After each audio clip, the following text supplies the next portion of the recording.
My name is Brian Burke. I work for BirdWatch Ireland, coordinating the Irish Garden Bird Survey. So I'm going to be talking to you. So this is just an overview of the talk today. So first of all, I'm going to go over the frequently asked questions that we get in BirdWatch Ireland on a very regular basis throughout the year. We tend to get the same questions in kind of different ways year in, year out. So I'm going to try and head off as many of those questions as I possibly can. I'm going to cover different types of food that can provide for your garden birds and the advantages and disadvantages of each one. Going to cover feeders, kind of trying to maximize, make the very best of your garden and of your feeders and what you're putting out. Hygiene is really important, washing your bird feeders on a regular basis, and we'll go over that. We tend to get people asking questions about crows and about sparrowhawks and other bits and pieces. So I'll cover that as well. After the frequently asked questions, then I'll move on to the garden bird survey itself, a little bit of background, and then how to take part. Hopefully we'll make that really easy for you. And then towards the end, I'm going to go over some garden bird trends. So this is going to be some of the data that comes out of the Irish Garden Bird Survey. It's a really long-running survey.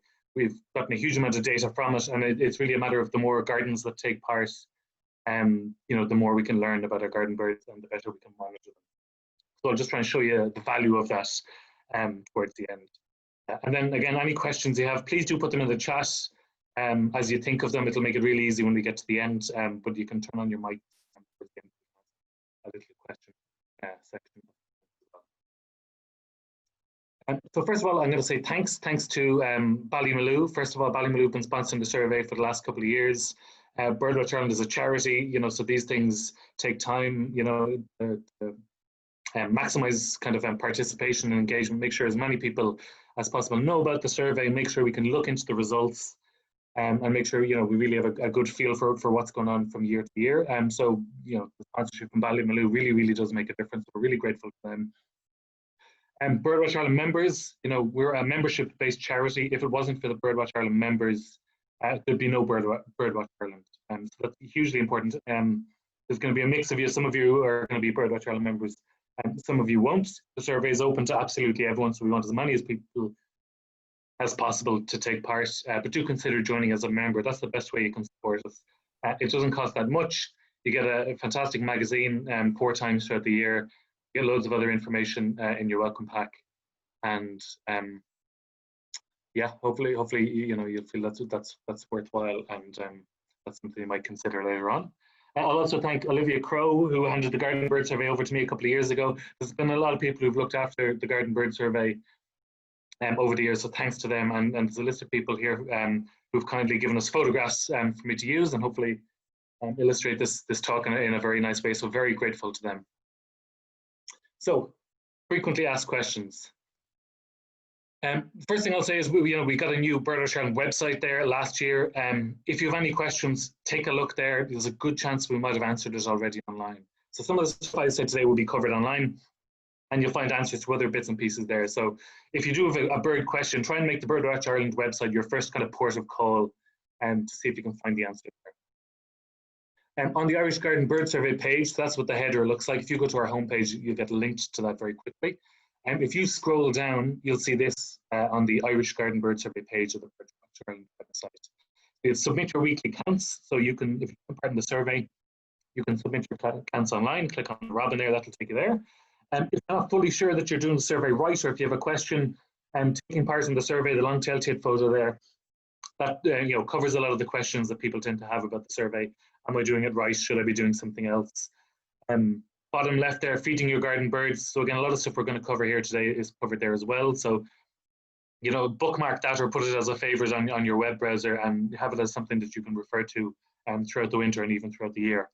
And then trichomoniasis, unfortunately, is becoming increasingly common. You can see a very sick greenfinch there. So if you see a sick bird in your garden, particularly if it's a finch, go to that link there, and that'll tell you everything you need to know. So the first question we tend to get in BirdWatch Ireland is, what's the best food to feed or to attract birds? It's a very open-ended question. It's like saying, what's the best food to feed a human? There's no kind of single answer. There's no one answer. There's advantages and disadvantages to everything. Time of year comes into it. The species that you're talking about comes into it. What we tend to say is a diversity of food will tend to get you a diversity of birds. So you can see there you got mixed seed Niger, peanuts, chopped apples, all that kind of stuff. And you can see real diversity of birds that respond to that. So all these different garden birds have different shaped bills, they're different sized birds, they have different feeding preferences. So if you put out a diversity of food, you're going to cater to all of those kind of specific needs. And if I was to put out one single bird food ahead of anything else, my personal preference would be sunflower seeds. They have a really broad appeal. You know, more or less everything will eat sunflower seeds. You're talking your tits, your sparrows, greenfinches, goldfinches, siskins, robins and dunnocks will eat them off the ground. Even blackbirds will eat them off the ground. And you'll also get your pigeons and doves and stuff like that too. So really all your garden birds, bar maybe wren, is going to happily eat sunflower seeds. The other advantage of them is that there's low mess. So I'll talk about mixed seed in a little bit, but some of the mixed seeds that you buy, there could be a lot of mess because the birds have a choice and they're picking out the best parts, and the best parts of those mixed seeds tend to be sunflower hearts quite a lot of the time. So if you just have sunflower seeds, everything's going to be hoovered up. They're high in calories. When we're in the winter, that's what we're really talking about. You know, it's not as much nutrients over the winter as it is calories. So the birds just need to get enough energy. You know, the days are short, the nights are cold. So it's all about calories, bulking up, surviving the next night and making it through the spring. With sunflower seeds, then there's a mix. So you can have sunflower hearts, which are pictured there on the left, and they are sunflower seeds where the shell has been taken off. So pound for pound, if you buy a sack of that, it's actually got more calories in it than a sack of peanuts. And the one bit to the right there is black sunflower seeds. So that's obviously sunflower seeds with a black shell. And the advantage of those, so I would say they're not as good as sunflower hearts, but the black sunflower seeds have a thin shell. So that makes it really easy for any of the birds eating it to get into it. You don't want them kind of wasting energy with something that has a big thick shell that it takes them ages to get them a lot of pecking to try and get into. You want them to get the food, get it into them quickly and easily, and get those calories into them. So if you see in the feeder there, you can see what are called striped sunflower seeds. So they actually have a big thick shell. Now you'll get them cheap in some of the supermarkets over the winter, and they're cheap. So you know you have to kind of trade these things off. Obviously, what you can afford. I tend to nearly bankrupt myself every winter looking at new fancy feeders and getting big sacks of food in. But obviously, price is a consideration. But just do be aware if you are getting them that the shell is a bit thicker. The birds do use up a little bit more energy going into them. So if you can afford it and if you can find it, black sunflower seeds, or even better, sunflower hearts, you get a diversity of species, and it ticks all the boxes. Peanuts then, an old reliable, they're kind of the ones, you know, if you rewind 20, 30 years before the bird food feeding industry kind of got so big and so broad in terms of what you can put out, peanuts are the ones that everyone was putting out. The real advantage of them, I would say, is there's absolutely no mess because they're in this cage feeder and the whole thing gets eaten. So you have nothing falling on the ground. There's no waste. With the sunflower hearts, you can get one spilling on the ground. Now, usually some birds will be along to hoover that up pretty quickly, but you get absolutely no mess with the peanut feeders. I'm finding they're very popular this winter. You know, but you know, again, they tend to appeal to most birds. You can see good diversity in the photos there. You're not really going to get your robins or your dunnocks or anything like that because they tend to prefer to feed on the ground. But certainly all your tits, your sparrows and your finches are gonna love peanuts. They're high in calories, high in fat, good protein content. And again, they're relatively cheap, which is always a consideration. So at the moment in my garden now, I have a load of feeders out with sunflower hearts and I have a load of feeders out with peanuts. So again, top two bird foods you can get, go for those two. Some important information there, dispose of moldy or shriveled peanuts. So if the peanuts get moldy, they can get what's called aflatoxin, which is a little toxin produced, I'm not sure if it's a bacteria or a fungi that produces it. It must be a fungi, I suppose. But a small amount of that can be really, really toxic to birds. So if you have peanuts that are lying around quite a long time, or again, if you're buying them somewhere that doesn't normally stock pet food or doesn't normally stock wild bird foods, you might find they've been sitting on the shelf at the back for quite a while or they've been poorly stored. If they're shriveled, if they're moldy, throw them out, throw the whole batch out. You want to be better safe than sorry. Obviously, you're trying to feed your garden birds because you really enjoy your garden birds. You're trying to kind of do well by them, help them survive the winter. So you don't do anything that might harm them. So never take a risk with moldy or shriveled peanuts. The other thing is then salt. Never give anything with added salt to birds. So you can't use those salted peanuts that might be in the cupboard. You cannot put them out for birds under any circumstances. And the same, you see these, you can get these feeders. They're only quite recent on the market where you put a jar on its side of peanut butter or something like that. They're fine if it's specially made for birds, but again, you cannot just use any kind of peanut butter because other peanut butters that are meant for humans are going to have salt. And we all know salt is bad for us, but it's okay if you just take a little bit of it. But if you're a bluefish that weighs, 10 grams, goldfinch that weighs 14, 15 grams, a little bit of salt, is quite a lot to you, and it can really dehydrate them, really cause them problems. So avoid salt at any cost. Mixed seed, then again, economics comes into it, and your mixed seed is quite often going to be cheaper than your sunflower seeds, and sometimes cheaper than your peanuts as well. So it's generally, as a mix, can be lower quality, but it attracts a good variety. I tend to find there's a lot of spillage with this because, again, the birds can choose. So they're going to choose the food that's easiest to get into, easiest to digest. And certainly, the cheaper you buy your mixed seed for, it's going to have a lot of filler ingredients. So there's going to be a lot of grains. You're going to get millet. You're going to get big. You can see the sweet corn there in the photos. A lot of these are quite big, quite tough, and they're quite hard for a lot of birds to digest. House sparrows and greenfinch have a big, thick bill. So they tend to be quite able to digest these things and to get into them, but quite reluctant at the same time. It's much easier to eat a sunflower seed if you can get your hands on it. So do be aware, the cheaper it is, it's probably cheap for a reason. There's probably a lot of filler ingredients, and certainly if you're having problems with crows or rats as well, that tends to be because you've got all this food spilling on the ground and the birds aren't taking it away. They're letting rats come in. So I tend to, there's a lot of mixed seeds that are kind of always look at the composition, but there's some that are branded as high energy. They're going to be much better. They're going to have a much better mix of ingredients in them. So they're going to be a little bit pricier, but price isn't everything. So just bear that in mind for mixed seed as well. Niger seed, then, I'm sure a lot of you have experimented with Niger seed in recent years. It's this very fine seed. It's kind of like a thistle type seed. Really, really popular. You can see the photo there with goldfinches. Siskin tend to love it as well, and red pulls as well. And they have a bill that's kind of specially designed to eat these fine seeds. And so they tend to really, really love it. That being said, it's not necessary to attract them. So if you're trying to attract goldfinches, I'd say you're just as well off with sunflower hearts, and other species are going to avail of that as well. Unfortunately, with Niger, there tends to be a lot of mess. You can see this feeder here has a lot of holes in it. So as a bird pulls out some seeds, you're going to get more seeds spilling out. This feeder in the photo here has a tray that at least is going to capture some of that spilled seed. But what I found in the past is you get a lot of seed spilled on the ground, and you get the shells of the Niger that the birds have eaten into. They've gotten the nutritious bit in the middle, and the shell is on the ground. And when you have a load of that on the ground, it's very hard to differentiate between what's actual seed that hasn't been eaten and what is shells of seeds that have been eaten. So that is quite messy. So do be aware of that. If you've got maybe a hard surface underneath your feeder, it might be easy to sweep that up on a regular basis. But it's a consideration. Now, you can get feeders where they don't have as many holes like this. You obviously need a very special Niger feeder.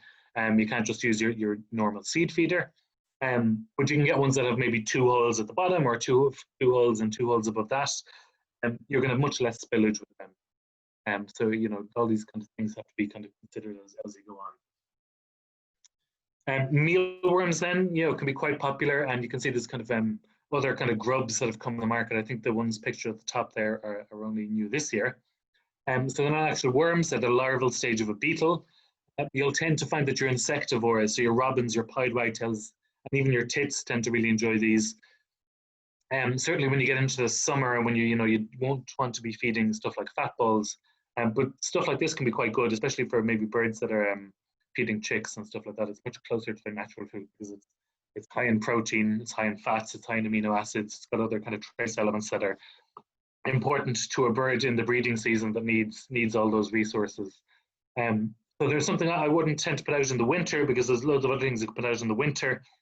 But certainly during the summer, maybe you're slimming down and you're just putting out the one feeder. But if you've got robins or blackbirds or something nesting in your garden, you might find that grubs and mealworms are a really good option for them. At this point then, it would be rude of me not to plug the BirdWatch Ireland shop. So if you're in this talk, you're obviously very interested in your birds and your wildlife. Our shop has a huge range of feeders and of food.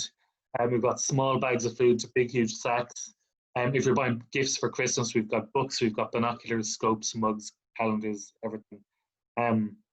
You know, you can buy all these things in a lot of different places, but if you're buying from us, you know, you're going to get it at the same price or better than you get it anywhere else, and you're also supporting our conservation work. Any profit or markup that's there goes straight back into BirdWatch Ireland. So please, if you're buying these things and if you're stocking up for the winter, you know, give us a shout. You're buying through us, and you'll be helping us as well as kind of helping the birds in your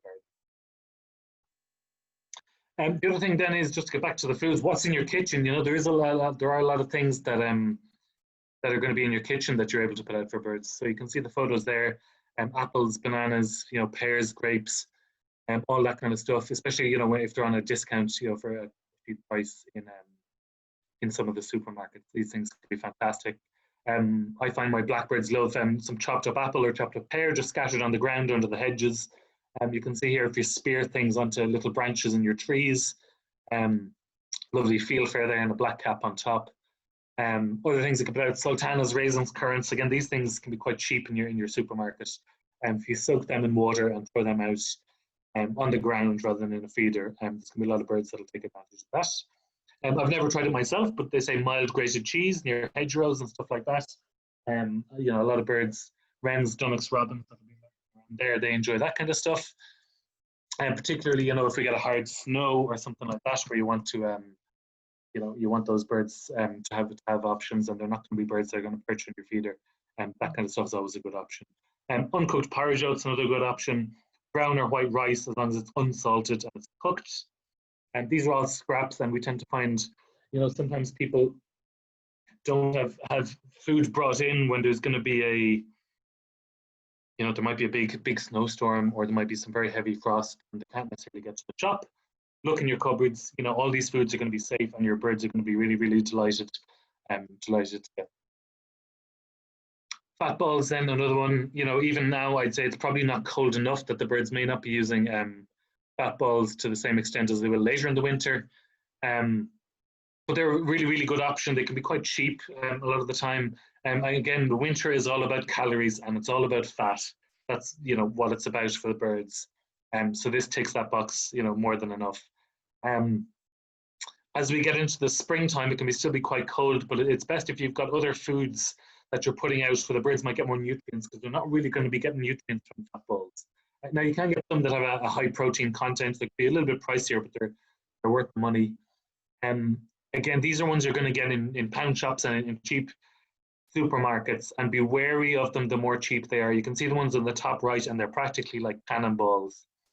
And the reason is, again, a lot of cheap ingredients, a lot of binding ingredients that really aren't doing the birds any good at all.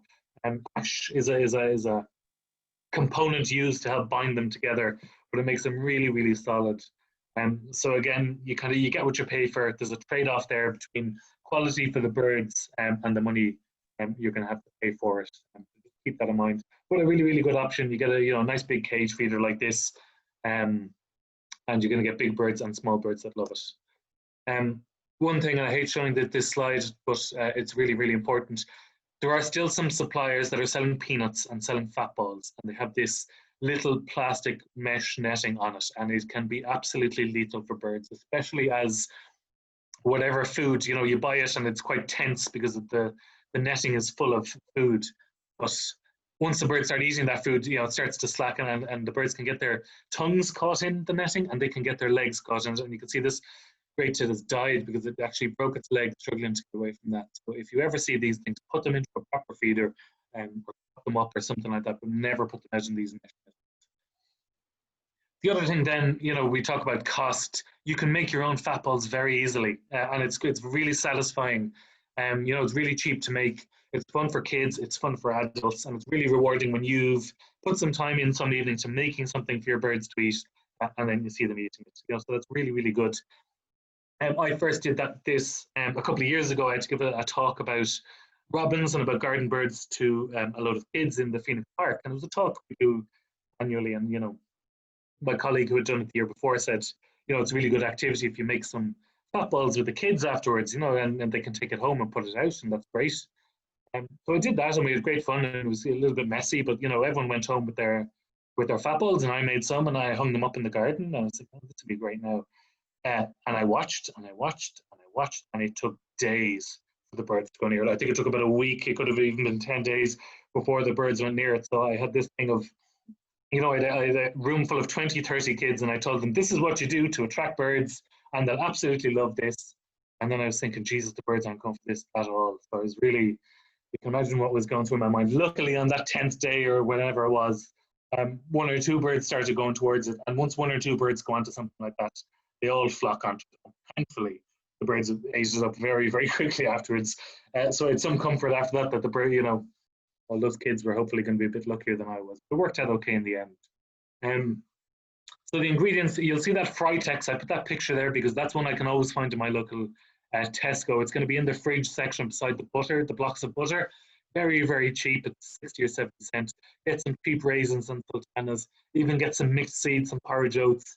If you're making this with kids, you can just get that fry text, that beef dripping or that suet, and they can just mash it in their hands and mash the ingredients into it, get very messy, and that'll work a treat. If you're not doing this with kids, what you can just do is melt that down in a saucepan, pour in your ingredients. You don't actually need a huge amount of the beef dripping or the fat or the suet, and find all the ingredients together. So, it's really, really rewarding to do that. It's quite cheap. And again, it's great just having those things in the cupboard that you can maybe make those things up, in advance of some heavy snow or some frost. So that's, most of the bird foods you're going to see on the market. Again, you can't go wrong with peanuts and sunflower hearts. Fat balls and suet and all those kind of products, they definitely have a role. You're going to have stuff in your cupboards that you can put out as well.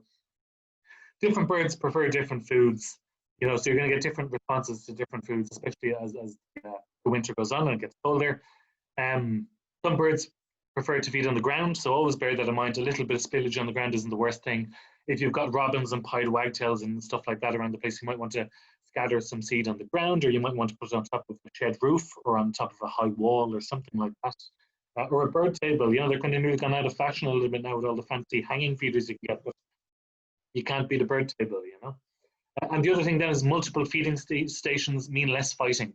So the more, the big feeders mean you can get more birds on it, and they're not pushing each other out of the way, trying to get their little bit. And if you're better off having two feeders that are half full than one that's fully full, and have them, a couple of feet apart at least, maybe in different sides of the garden. And the birds will waste less energy scrapping. This is a good example of that, where the birds have loads of places to wait their turn, and the feeders, there's loads of places for them to feed. Just a really, really good system. So, keep that in mind as well. It's worth diversifying, and it's worth even moving feeders, into different trees or different sizes of the garden, like that as well. And again, they're bird tables, again, gone out of fashion a little bit, but geez, sparrows love it. There's a lot of birds that, given the chance, would prefer to feed on a flat surface. And they tend to be quite easy to clean and all that stuff too. And obviously, if you've got cats in the area, this is going to help tackle that problem a little bit as well. And also, actually, rats. There, I see rats that I've mentioned. Again, if you've got rats coming to underneath your feeders, and it is a problem for some people, what you have to avoid is food spilling on the ground in the first place. So whether that's switching away from mixed seed to sunflower hearts or to peanuts, or even to fat balls, or putting something underneath your feeder that's going to catch that food before it hits the ground. Have your feeders hanging over a bird table, use a bird table instead. All these different options are going to help. This is one that people tend to forget about, and during the winter, it's important throughout the year, whether it's really hot weather or really cold weather. Every day, birds need to wash, they need to preen their feathers and clean their feathers, and they need to drink, they need to stay hydrated as well. In the winter, you're going to have a lot of puddles and all that kind of thing. Compared to the summer, but what you're going to have is, after frosty nights, they're going to be frozen over, so the birds can't access that water.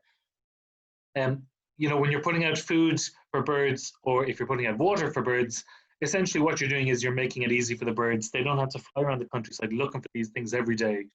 They know where to find a reliable source of food and a reliable source of water, so you're saving them that energy, and you're giving them energy as well through the food. So, make it easy for them that they don't, you might be making it easy that they can feed on all the food in your garden. Make it easy for them that they don't have to then start thinking, geez, where am I going to find some water?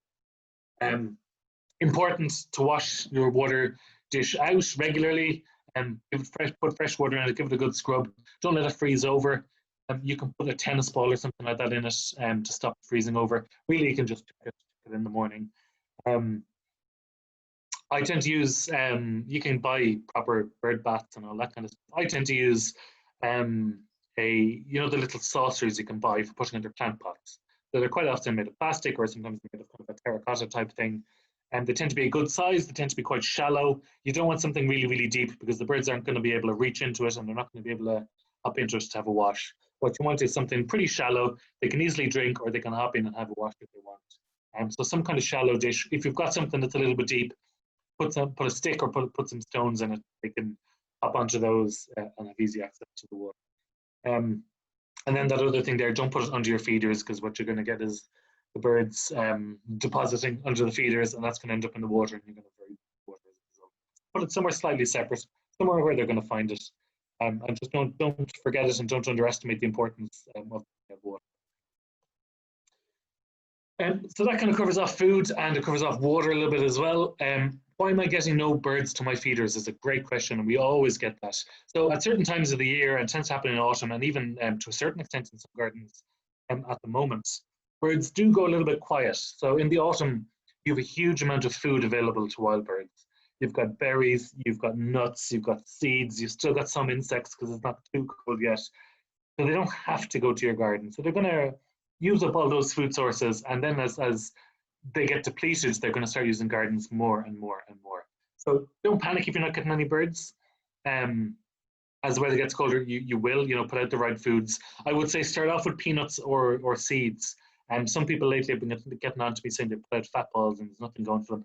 I'm not fully sure that the birds realize that fat balls are edible or that they're a food source until they maybe have time to investigate it. So if you attract them in with peanuts and sunflower seeds, then eventually they'll learn that the fat balls are food and they'll use them up.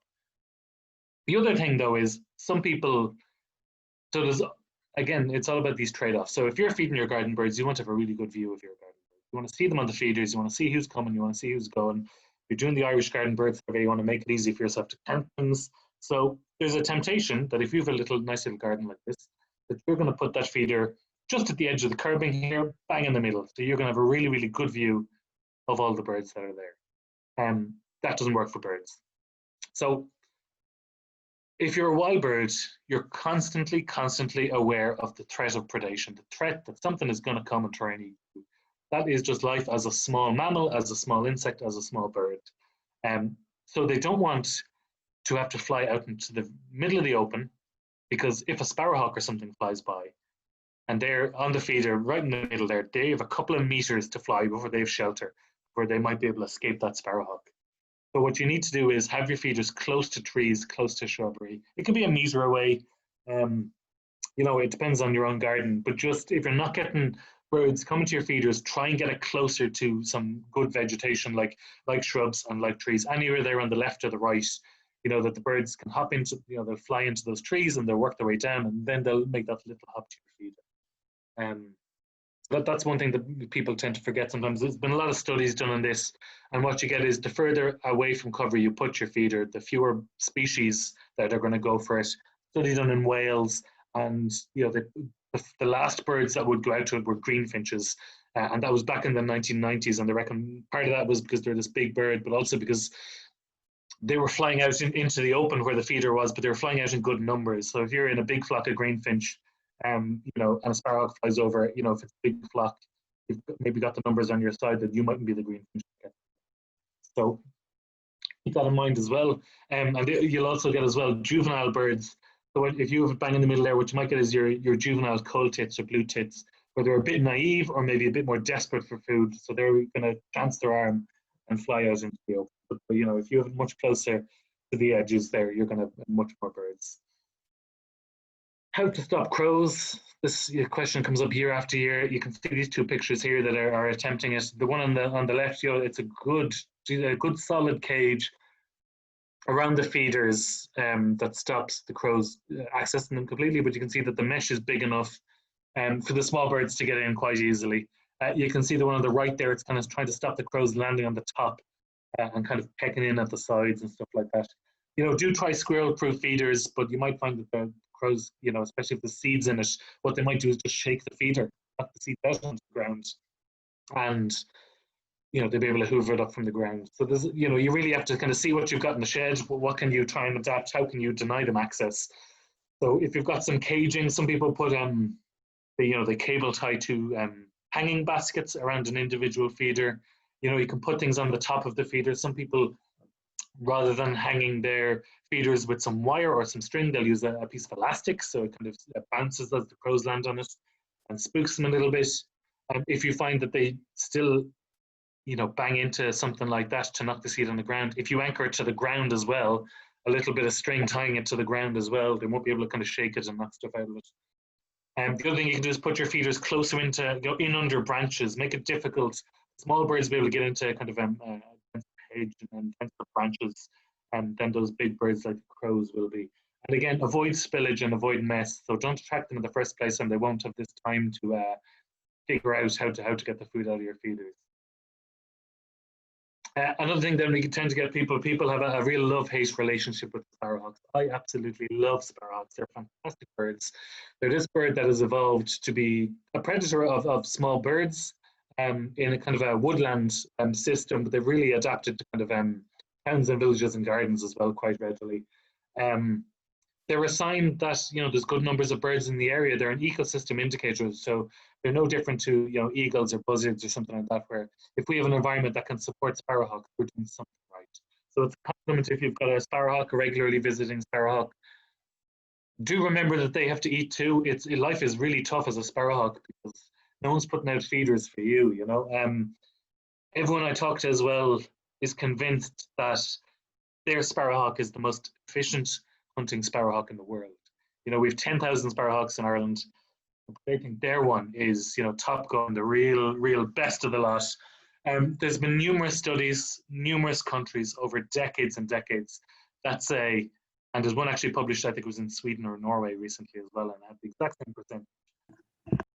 Your sparrowhawk, the hit rate is about 1 in 10. So every time a sparrowhawk will try about 10 different attacks, and that's building up, and it's trying to surprise your prey, and it's chasing them. You're putting a lot of work in, and 9 times out of 10 it's not getting any food out of that, so it's using up a lot of energy trying to get it. So if you see it, obviously it's very distressing if you see it eating one of your garden birds that you've been feeding over the winter, but do bear in mind life is tough as a sparrowhawk. They don't affect the populations of small birds because natural predators do not affect the populations of natural prey. I'll show you a graph later of the percentage of gardens that sparrowhawks occur in over Ireland, and it's very, very stable. The numbers just don't go up and don't go down that much at all. If your sparrowhawk is providing you with some stress and you're a little bit unhappy at seeing it, what you can do is move your feeders around on a weekly basis so the sparrowhawk doesn't know when it comes flying into your garden where to kind of ambush the prey, where to go for. You kind of put them off a little bit. You can also put your feeders again close to trees, close to shrubs, create these sheltered corridors for birds that they can move through. So if a sparrowhawk goes over, you'll see everything flies into a tree or a shrub immediately. That's where they're safe. So if you want to reduce the likelihood of your garden birds getting eaten up, there are a few little bits you can do, but do keep in mind sparrowhawks have to eat too, and life is tough as a sparrowhawk. Another question then, not so much in the winter, but certainly as we get out of the winter and into the spring and the summer, is it okay to feed your birds all year round? Huge amount of research done on this. The answer is absolutely yes. What you will find is the birds in your garden, it'll be a higher percentage in winter, but certainly in the spring, summer and autumn, you might think, geez, that robin is coming the whole time, or that blue tit is coming the whole time. Studies say it's, much less, it's kind of 20 to 30%, much less than half of their diet is going to be that supplementary food.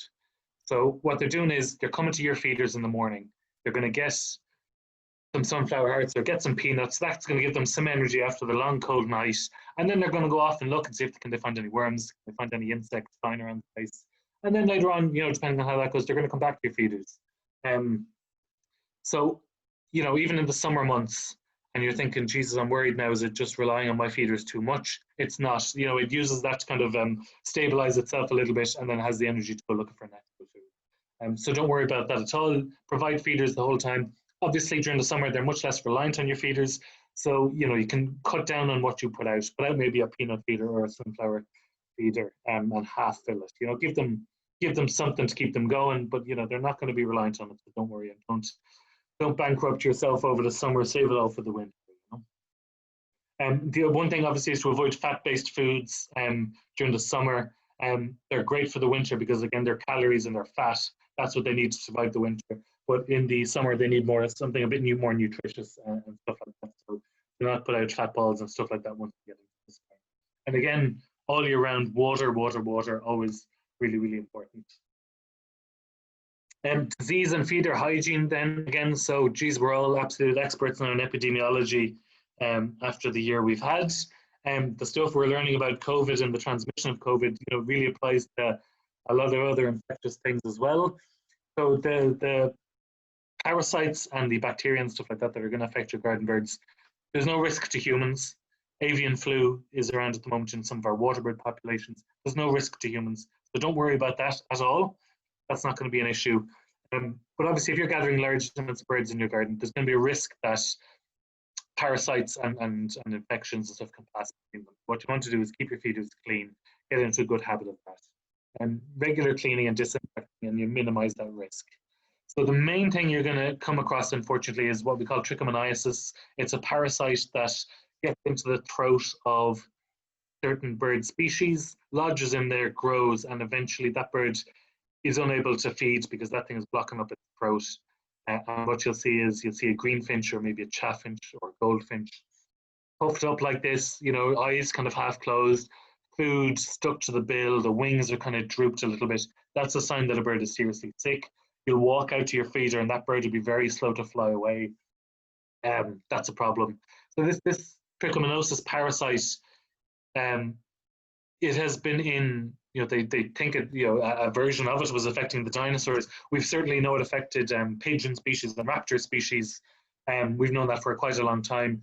It's really only in the last couple of decades that it has jumped into the finch population. So this parasite has had a chance to adapt to finches because finches and pigeons were being brought into close proximity together in gardens in the UK because of bird feeding, unfortunately. So in 2005, there was the first cases in the UK. In 2007, we had it in Ireland, very quickly spread into Scandinavia and into Northern Europe as well. In the UK, they reckon they lost 1.5 million greenfinches in the first year alone. We probably lost hundreds of thousands of greenfinches here, and I'll show you some graphs later. Our greenfinches in particular are really, really hard hit by this parasite, unfortunately. There's no treatment, like there is a veterinary treatment that you can give, but unfortunately these birds will probably kick the bucket before you have a chance to give it to them. And the other thing is, if everyone was putting out this treatment in their water dishes, in their garden, what you're doing is creating the chance for this parasite to adapt. We know all about antimicrobial resistance, antibiotic resistance. So it's causing problems.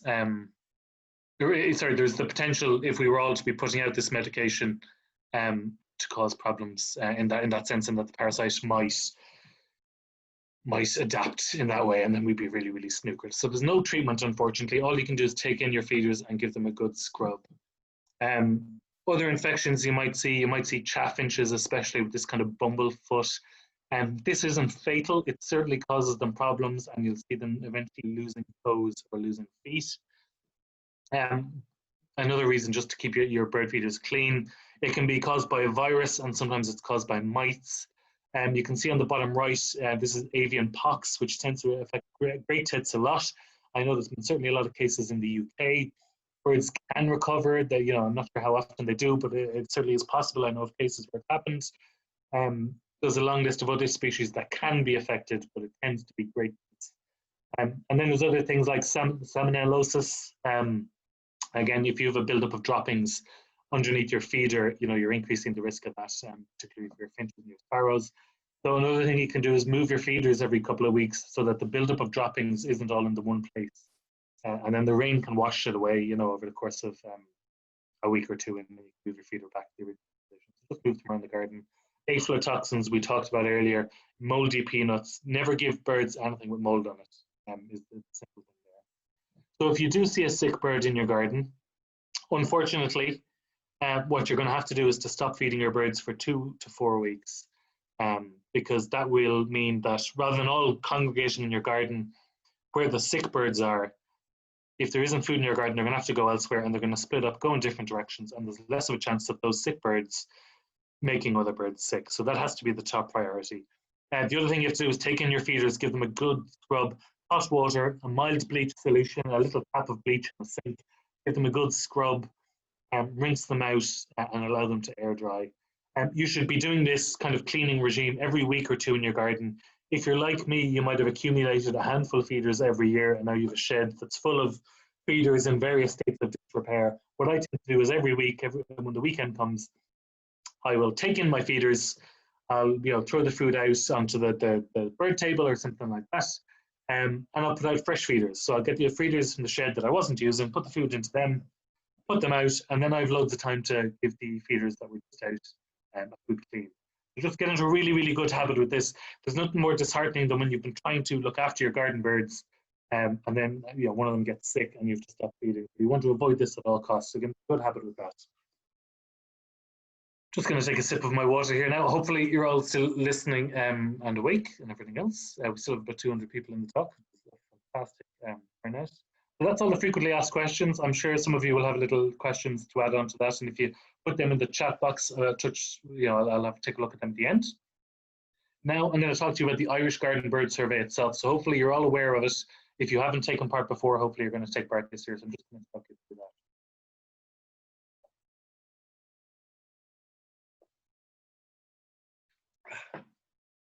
So, the Garden Bird Survey, it's the longest running citizen science project in Ireland, as far as we're aware. We've been saying that for a couple of years now, and no one has challenged us on it yet, so I think we're safe. So last winter was 30 years old, not unlike myself, and 31 years old going into this winter. It started in winter 1989, 1990. BirdWatch Ireland back then was called the Irish Wild Bird Conservancy. And the methodology back then was to only count the birds that are eating food put out specifically for them. So birds eating food, whether it's on feeders or on bird tables or scraps on the ground, that's all you count. There's a bit of a grey area there. In practice, that sounds easy, but actually, is that robin hopping around there? I haven't seen it eating anything, but presumably it must be eating something if it's hopping around there. It was a little bit messy, so we expanded that in the late 90s, and we just said, count and record any birds that come into your garden, into your yard, anywhere like that. So if you see them in your garden, they're using your garden in some respect, whether it's for roosting or sitting in the tree or eating the food you put out for them. So they're what you can count. So that's the way we've done the survey for the last kind of 20, 25 years. All this talk, we kind of obviously take it for granted. If you're in this talk, you're interested in feeding your garden birds. But why do people feed their garden birds? Well, one thing is it's a really easy way to interact with wildlife. You can attract the wildlife to you. You don't have to, get out of bed and go down to your local wetland or go to woodland or anything like that. You can put out this food and the birds will find it and the birds will keep coming, which is fantastic. Again, we're all kind of aware of this from the first lockdown this year, but there's mental health benefits to having a kind of an intact environment around you. So there's been a lot of studies done that will say that in urban and suburban areas with more greenery, whether it's trees or shrubs or flowers or greens or anything like that, people living in those areas have a higher level of contentment, a higher level of satisfaction, lower levels of stress as they go about their day than people in areas that are, would say, heavily urbanized. There's no trees, no bushes, anything like that. So whether you have an appreciation for wildlife or not, these things are acting at a psychological level, kind of an unconscious kind of level. And similarly, there's been studies done that people in areas with higher level of birdsong have higher levels of satisfaction, of contentment, better mental health. And that's not, it's not surveys of people who like their garden birds. This is surveys of people, some of them, wouldn't be able to identify a robin or a blackbird, but just that soundtrack in the background, whether you realize it or not, has a positive mental health benefit. The other thing is then is conservation. It's because you realize that the winter is tough for a cold tip like that. Somewhere between 5 and 10 grams. Life is really, really tough if you're that small. You have very short days, long, cold nights, and you want to help them out. And there's been, again, studies done that show that, in Northern Europe, whether it's Ireland or the UK or Germany or Scandinavia, there's a much higher proportion of people that feed their garden birds than there is in Southern Europe, in Italy or in Spain or places like that. And equally, that's been done, I think there's been countrywide studies. So in the US, people in the north parts of the US are more likely to feed their garden birds than the people in the south, and that's because in those northern states, just like in the northern parts of Europe, it's much colder than it is in the south. So people in the north kind of see that, okay, it's really cold here and I want to help these garden birds. You know, there's a personal bond and a sense of ownership. You know, there's 6.5 million plus robins in Ireland every year. And I guarantee you, every one of you cares about one or two robins a hell of a lot more than you care about the other 6,499,999 robins. And that's because you have this personal bond with the robin that comes to your garden, the one that eats your food, the one that says hello to you in the morning, that's singing in your garden in the evening. So you get this sense of ownership, and once you're locked into that, again, that's when you're going to bankrupt yourself with more and more feeders and more food. But again, there's mental health benefits there. So there's this feedback loop of you put out a little bit of food and you get some birds and you get this personal bond and sense of ownership. And you really respond positively to that. So you put out more feeders and more food, and after a while, then you've got the whole garden covered in them. No problem with that. So there's a lot of reasons people feed their garden birds. Why do people do the Irish Garden Bird Survey then is the next question. So it's a really good way to get to grips as to what's going on in your garden. So a lot of people think they know what's going on in their garden, and then they do the Garden Bird Survey for a year or two and they tell me, God, I never quite realized that actually the siskins don't tend to turn up till December. And actually I thought I had dunnocks throughout the winter, but actually they only turn up at this stage of the winter, or they're gone at a bit early in the spring. So it's one of these things of, you think you know what's going on, but until you start writing it down and keeping a record, you don't really know what's going on. And you'd be surprised what you'll realize about your own garden by doing the survey. And obviously by you doing that, you learn a lot more. And if you feed that into the big picture by sending it into us, then we get to piece all of those little pictures together to see what's going on at national level. You get to feed into that bigger picture. Okay, you've got a little garden in Dublin or in Carlow or something like that. We piece all those gardens together. We want people doing the survey with big gardens, with small gardens, who put out loads of feeders, who put out very few feeders, feed into the national picture, and then it allows us to see what's going on at that level. The other thing is, it's a really good way to learn species. So some people say, geez, I'd love to do the survey, but I wouldn't be fully confident on everything that comes into the garden. I said, you're perfect, because it's a really good excuse. If it's during the summer and there's no survey going on, a bird might come to your garden and be like, oh, there's a bird, I wonder what that is, and it flies away and never see it again. Like, geez, I know what that was. If you're doing the garden bird survey, you're going to feel the pressure, because I'll be looking for it. Is find out exactly what species that was. So it's a really good impetus to say, okay, I don't know what that species is, but it's the same size as the house sparrow, but it's this color, it's that color. I'm going to look it up, or I'm going to send an email to BirdWatch Ireland. I'm going to ask someone on that Facebook group. I'm going to figure it out, get to the bottom of it, and that's how we all learn. So it's a really good motivation for learning, whether it's for you or it's for the kids or for whoever else is in the house. The other thing then is, it's easy. You tend to be dealing with small numbers of birds, small diversity of birds. A lot of people get kind of 20 species-ish in their garden. Some people get more, some people get less. But that's pretty manageable. Over the course of a week, as you're looking out your window, you'll be able to keep on top of that and see what's coming and going. I do some surveys, and you're literally counting thousands and thousands of birds. You could have a couple of thousand birds of 3 or 4 different species. I'm trying to count them, and it's an absolute nightmare. So it's a real pleasure to be standing in the warmth of the kitchen with a cup of tea or coffee and just watching what's going on in your garden. The methodology is really simple. I'll take you through it in a second. But if you can count, and you know some of your birds, and you're willing to look up the ones you don't know, you're able to do the garden bird survey. The birds come to you. Again, I do some surveys, and I have to drag myself out of bed at sunrise and drive for an hour and get to somewhere, and it's absolutely freezing, and it's blowing a gale, and the wind and the rain and everything else. Ultimately, now it's important work, but Jesus, it could be tough sometimes. Garden birds survey, the birds come to you. Crazy, so no excuse. So again, if you're feeding your garden birds already and you like to watch your garden birds, there's no reason you should be doing the garden bird survey. Over the course of, we'll say, the last kind of 20, 25 years, which is when we've kind of changed the methodology a little bit, we've had over 6,000 gardens have taken part. And I say gardens because what tends to happen is one person will sign up to do the survey, and then their partner, starts helping out with the counts, and the kids help, and visitors help. You really, the whole house will get addicted by the end of the winter. So if it's just you starting out, don't worry, everyone else will be putting in by the end, I guarantee it. So the last 26 years, you can see there, 63 gardens have done this for over 20 years. Nearly 400 have done it for between 10 and 20 years, and 614 gardens there, 5+ years, 5 to 10 years. So if you take part this year, or if you've taken part 1 year in the past, that's fantastic, and that data is really, really useful to us. The more gardens, the better.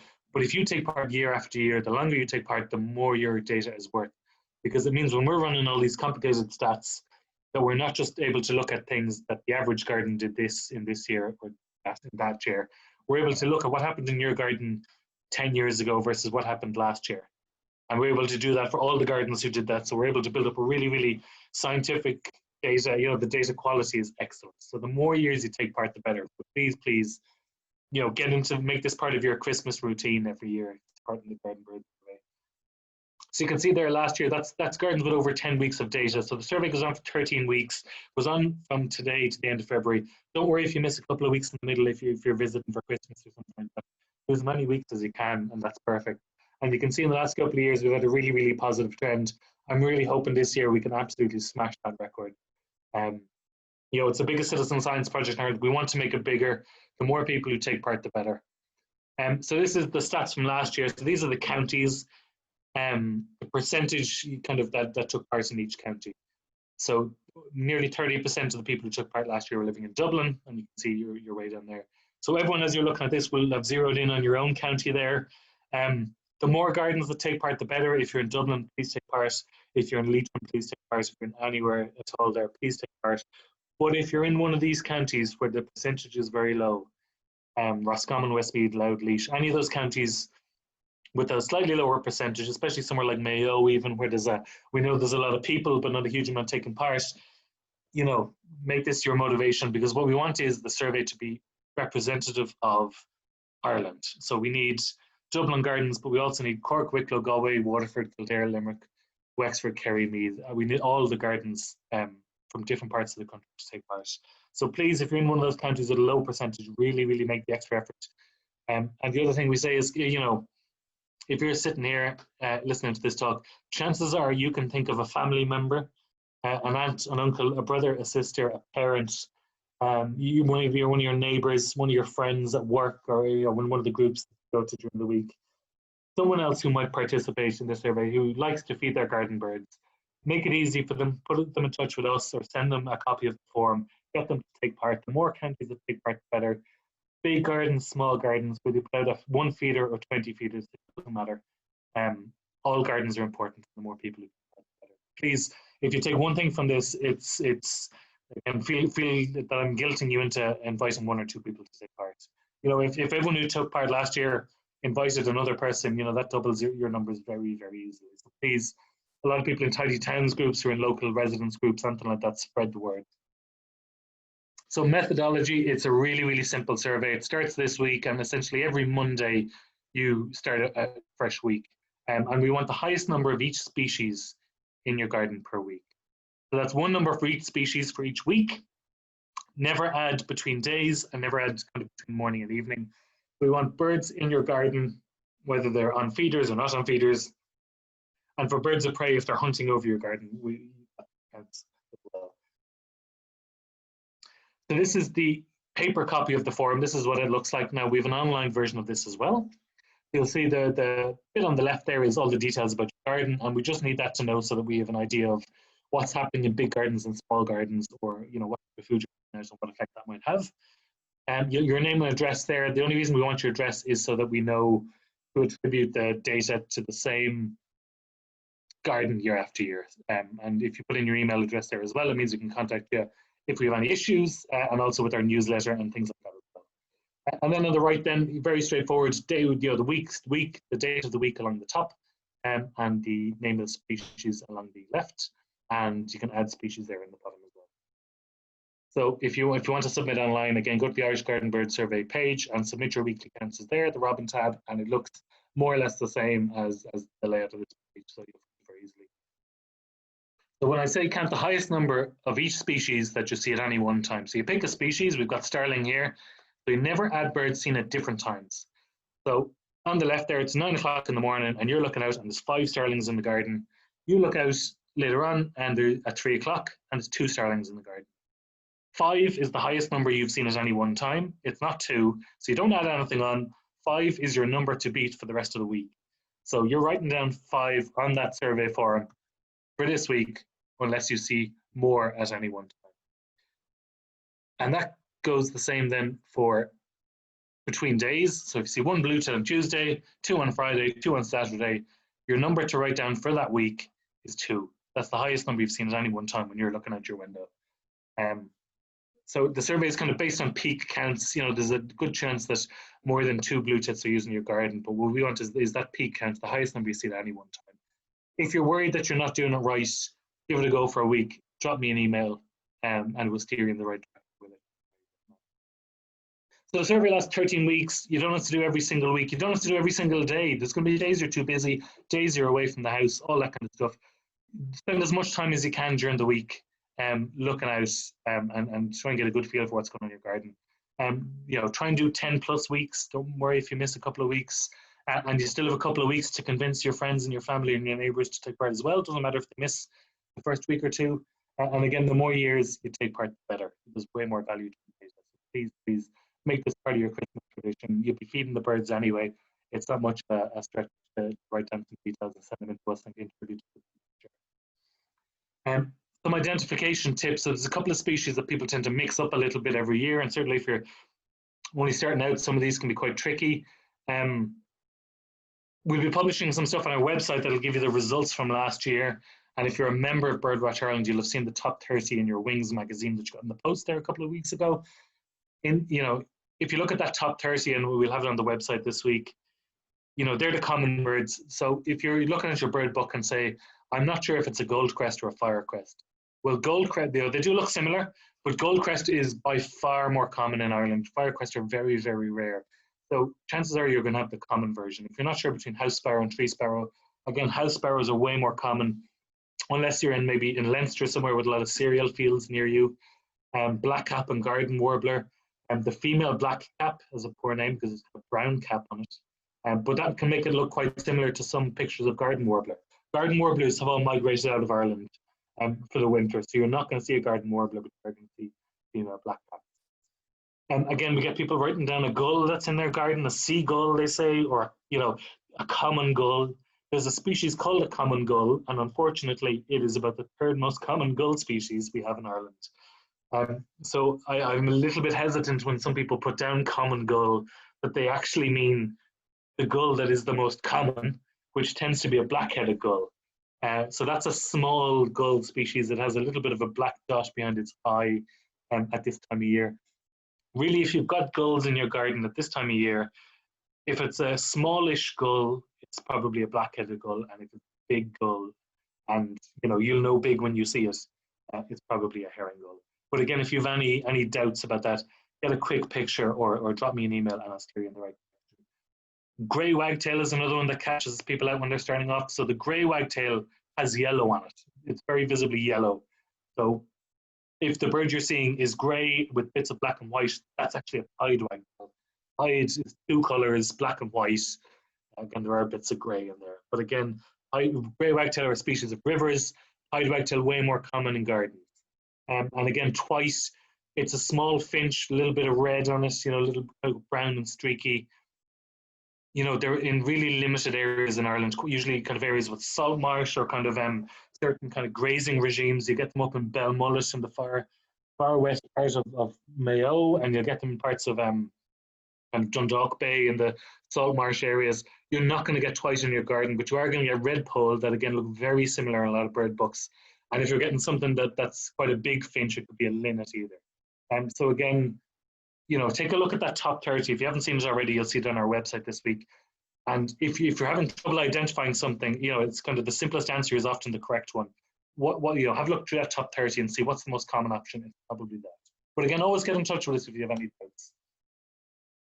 So I'm just going to take another little sip of my drink here. So pardon the brief silence.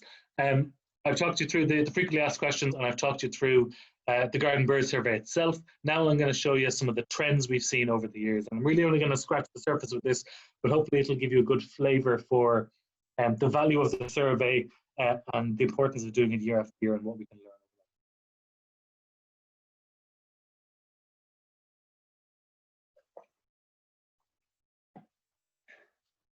So, bird that needs no introduction, the robin.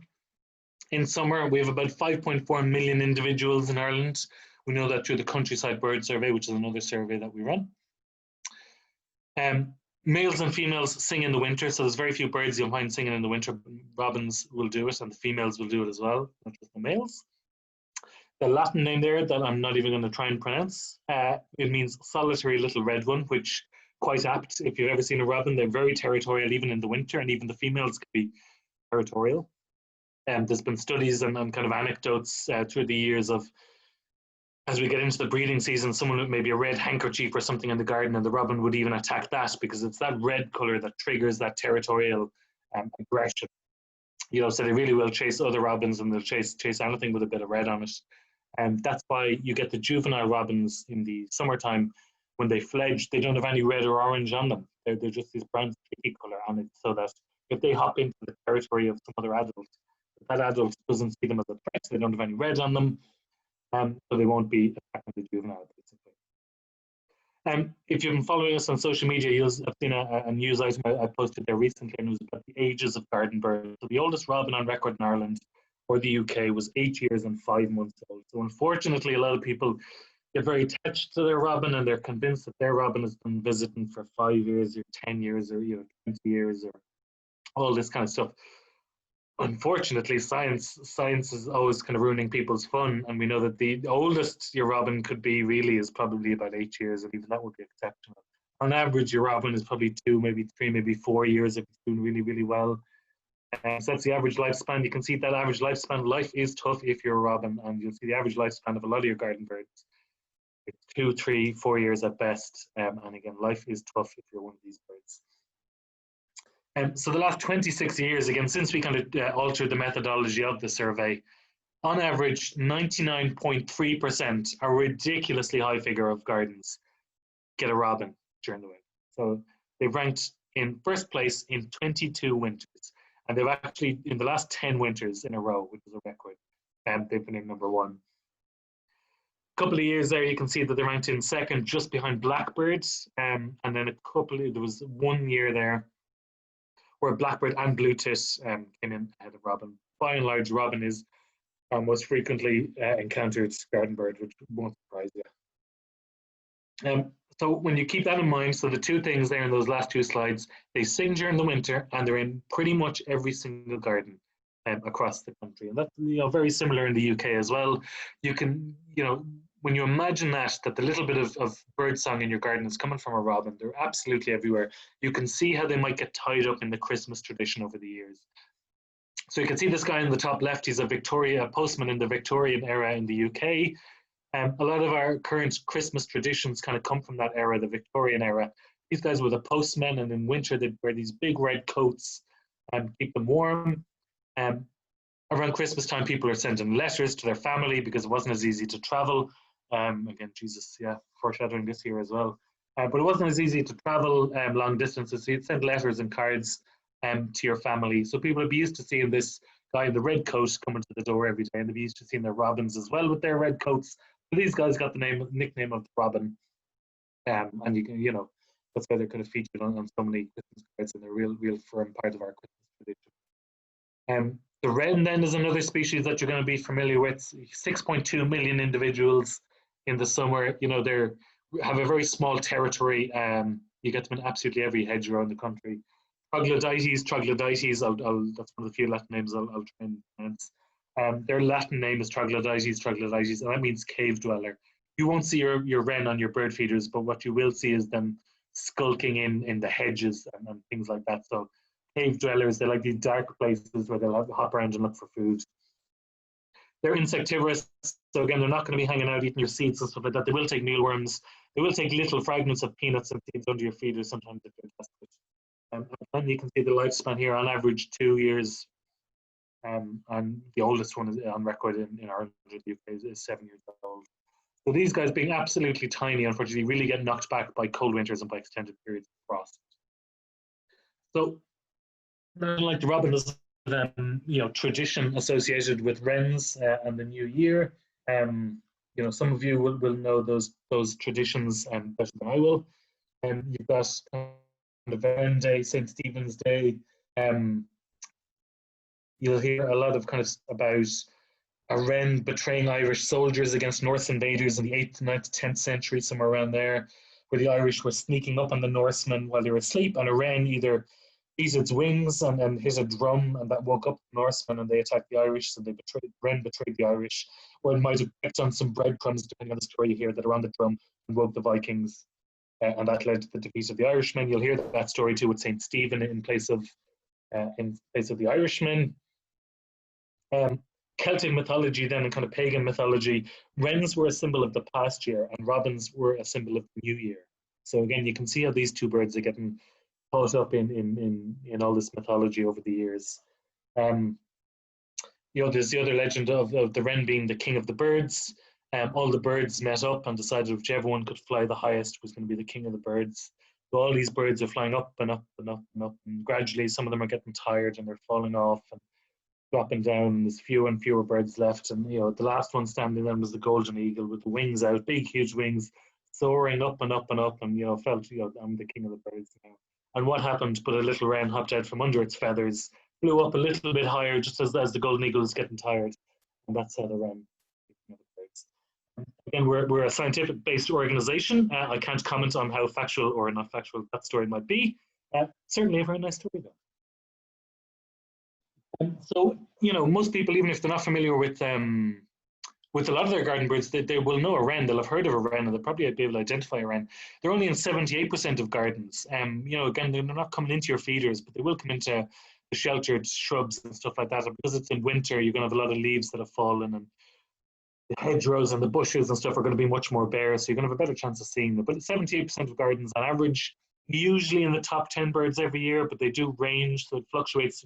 After a couple of really good years, they've gotten up to 8th position in the rankings. After a couple of really harsh years, again, this tiny little bird with a huge, what we call a surface to body mass ratio, which means, they have a big surface area compared to their body weight. So they lose heat really, really quickly. And that's a real problem if you're a garden bird. So there was 2 bad winters there, 2010, 11, around then, and their numbers really, really plummeted. Even after the beast from the east, I think their numbers, there was only a couple of days of snow, but their numbers dropped off after that. So last year they were in 9th place, moved back into the top 10, and we saw a lot of the species last year move back up. A lot of the small species that got hit hard by the beast from the east. We've had a couple of mild winters since. We've had some pretty okay summers, and a lot of species are recovering. Lovely, cute little photo. What you're looking at here is at least 3 wrens piled up together. This is taken on nice. This is what we call communal roosting. Because wrens are so tiny, what they do is they share their body heat. They huddle up with other wrens, and at night, maybe in a bird box or in a sheltered part of against a wall here, or in a shrub or something like that. And that's to conserve body heat, share body heat, and hopefully increase their chances of surviving. What you'll get is the juveniles, or maybe the birds that come in latest, are going to be sat on the outside of these little bundles, and they're going to be the ones that suffer the most. I was talking to a guy in Tipperary, Kevin Collins, last year, and he was saying in one of his old swallow nests that he had a big number of wrens roosting in it, and that he went out one night and he could see that they were all there around 11 o'clock, went out around 12 o'clock, and one of them had unfortunately fallen out. So it was one on the edge that wasn't getting as much heat as some of the birds in the middle, and unfortunately that cold night was cold enough that some of them perished. Blackbird, then you'll all be familiar, lovely male blackbird here on the top and a female at the bottom. In summer, we get around 5 million individuals. In winter, and again, if you're keeping an eye on our social media, you'll have seen an item I posted about this, an article I wrote. We get a huge amount of blackbirds migrating in from parts of northern Scotland and from Scandinavia in the winter as well.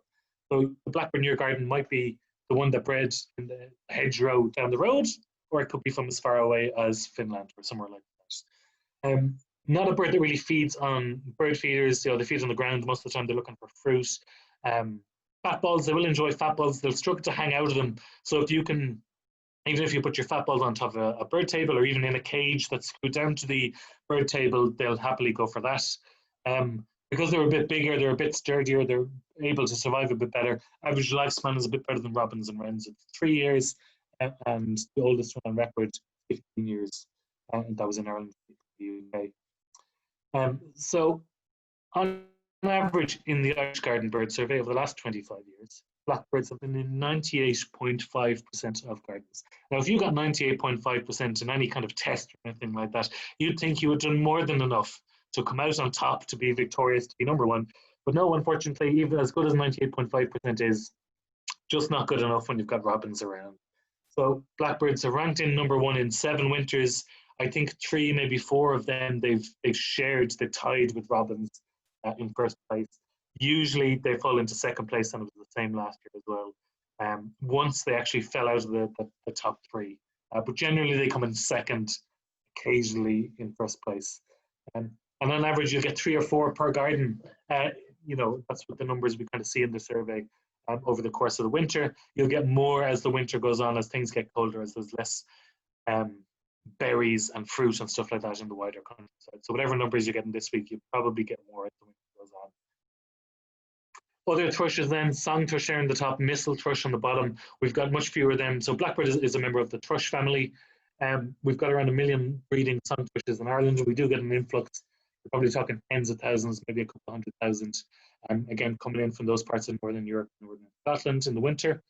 Mistle thrush, around 250,000 breeding adults. So again, you can see they're much less numerous than song thrush or blackbird, and we do get some migrants, but not a huge amount in the winter. So you can see down the bottom there, blackbirds, 99% of gardens, usually in the top 3. Other members of the thrush family, song thrush, usually in 3 out of 4 gardens, and mistle thrush, you're talking 1 in 3 gardens. They all feature in the top 30, but kind of there's roughly 10 places apart there. Robins or blackbirds in the top 3, song thrush 15th place, maybe in a good year. Mistle thrush somewhere in 20th place. If you're really lucky, and later in the winter, especially if you get a real cold spell, if you've got some nice berries growing in your garden, redwing and fieldfare. These migratory species, they don't breed in Ireland, but we get them coming in from Scandinavia. Redwings come from Iceland as well. They love berries. I had some redwings feeding on the berries on a holly tree in my garden there recently. I hope it makes an appearance now the garden bird survey started. You'll quite often see these guys low-lying kind of floodplains and farmland. You get them in big flocks quite often. They will come into gardens. If you're doing that thing of spearing apples onto the hedges and bushes in your garden or trees, they love the fruit more than anything else.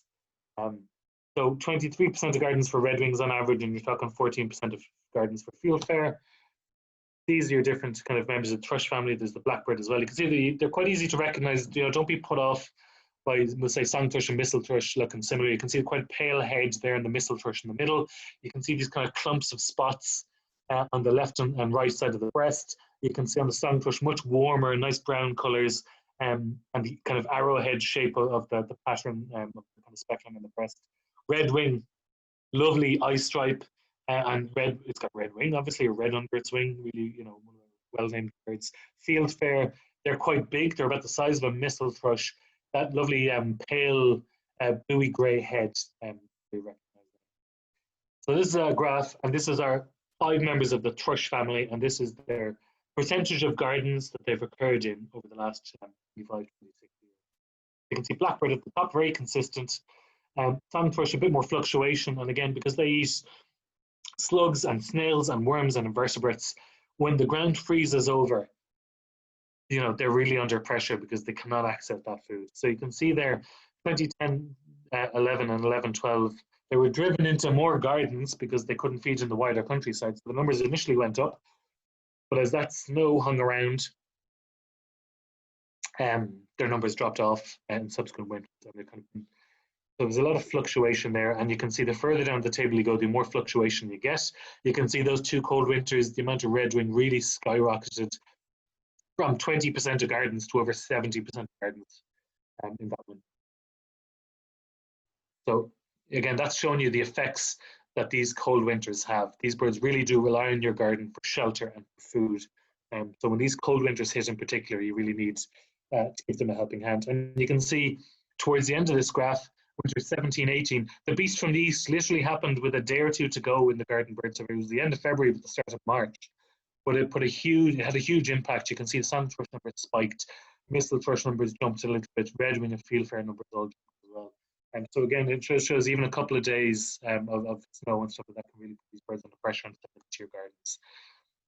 it's not just, we don't just look at things year to year, but we can also look at things week to week. So this is the year of the beast from the east, and you can see the number of gardens that these species were occurring. It's more or less a straight line from December right into January, into February. And that last week or two, when the real cold frost and the snow hit, numbers jumped a huge amount. So we look at it with, on a kind of a within winter basis. It's not that you can just do the garden bird survey one. You know, we could run this over just one weekend, and we probably get way more people taking part. But we want this data over the course of the winter so that we can not just compare years, we compare week to week, month to month, weather event to weather event or lack thereof as well.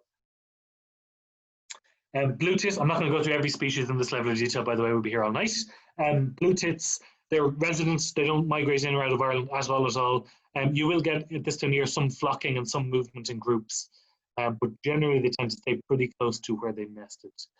The yellow colour, that lovely bright yellow colour, it's from carotene that they get from caterpillars when they're feeding on them. Excuse me. And it's basically a really good way for them to advertise through their feathers how good they are at finding food, because their chicks eat about 100 caterpillars per day. They have a hell of a lot of chicks. You know, there's a huge demand. So what you want is a mate that you know can provide as many caterpillars as possible. On average lifespan, about 3 years on average. Oldest one a bit over 10 years. The last 26 years, you can see there 97.8% of gardens. Again, if you think the blackbird is hard done by, the blue tit is as well, 97.8%. I think that'd be good enough for first place. Even second place, but no, 20 winters ranked in number 3. There was one winter where they shared it with, it was blackbird or robin in 2004-5. But they're usually a top 3 birds. You know, they're, if you put out a seed feeder or peanut feeder, one of the first birds you'll get on them will be blue tit. And they seem to have had a fantastic breeding season as well. As have great tits. So they're in around 93% of gardens. You know, really, really good score, usually in the top 5. You'll often get 2 or 3 of them. Again, like blue tits, we don't get any migrants in or out of Ireland. You know, it tends to be the bird you're seeing is probably pretty local.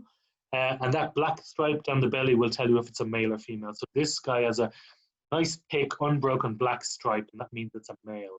They get the females with a very thin, kind of broken black stripe down the middle, and they're the females. Third species then is the coal tit. We have our own native Irish subspecies of coal tit. So it's unique to Ireland. You know, it's slightly different to those you get in the UK or in mainland Europe. Usually in the top 10. Usually, again, like the blue tit and the grey tit, you might get 2 or 3 at a time in your feeders.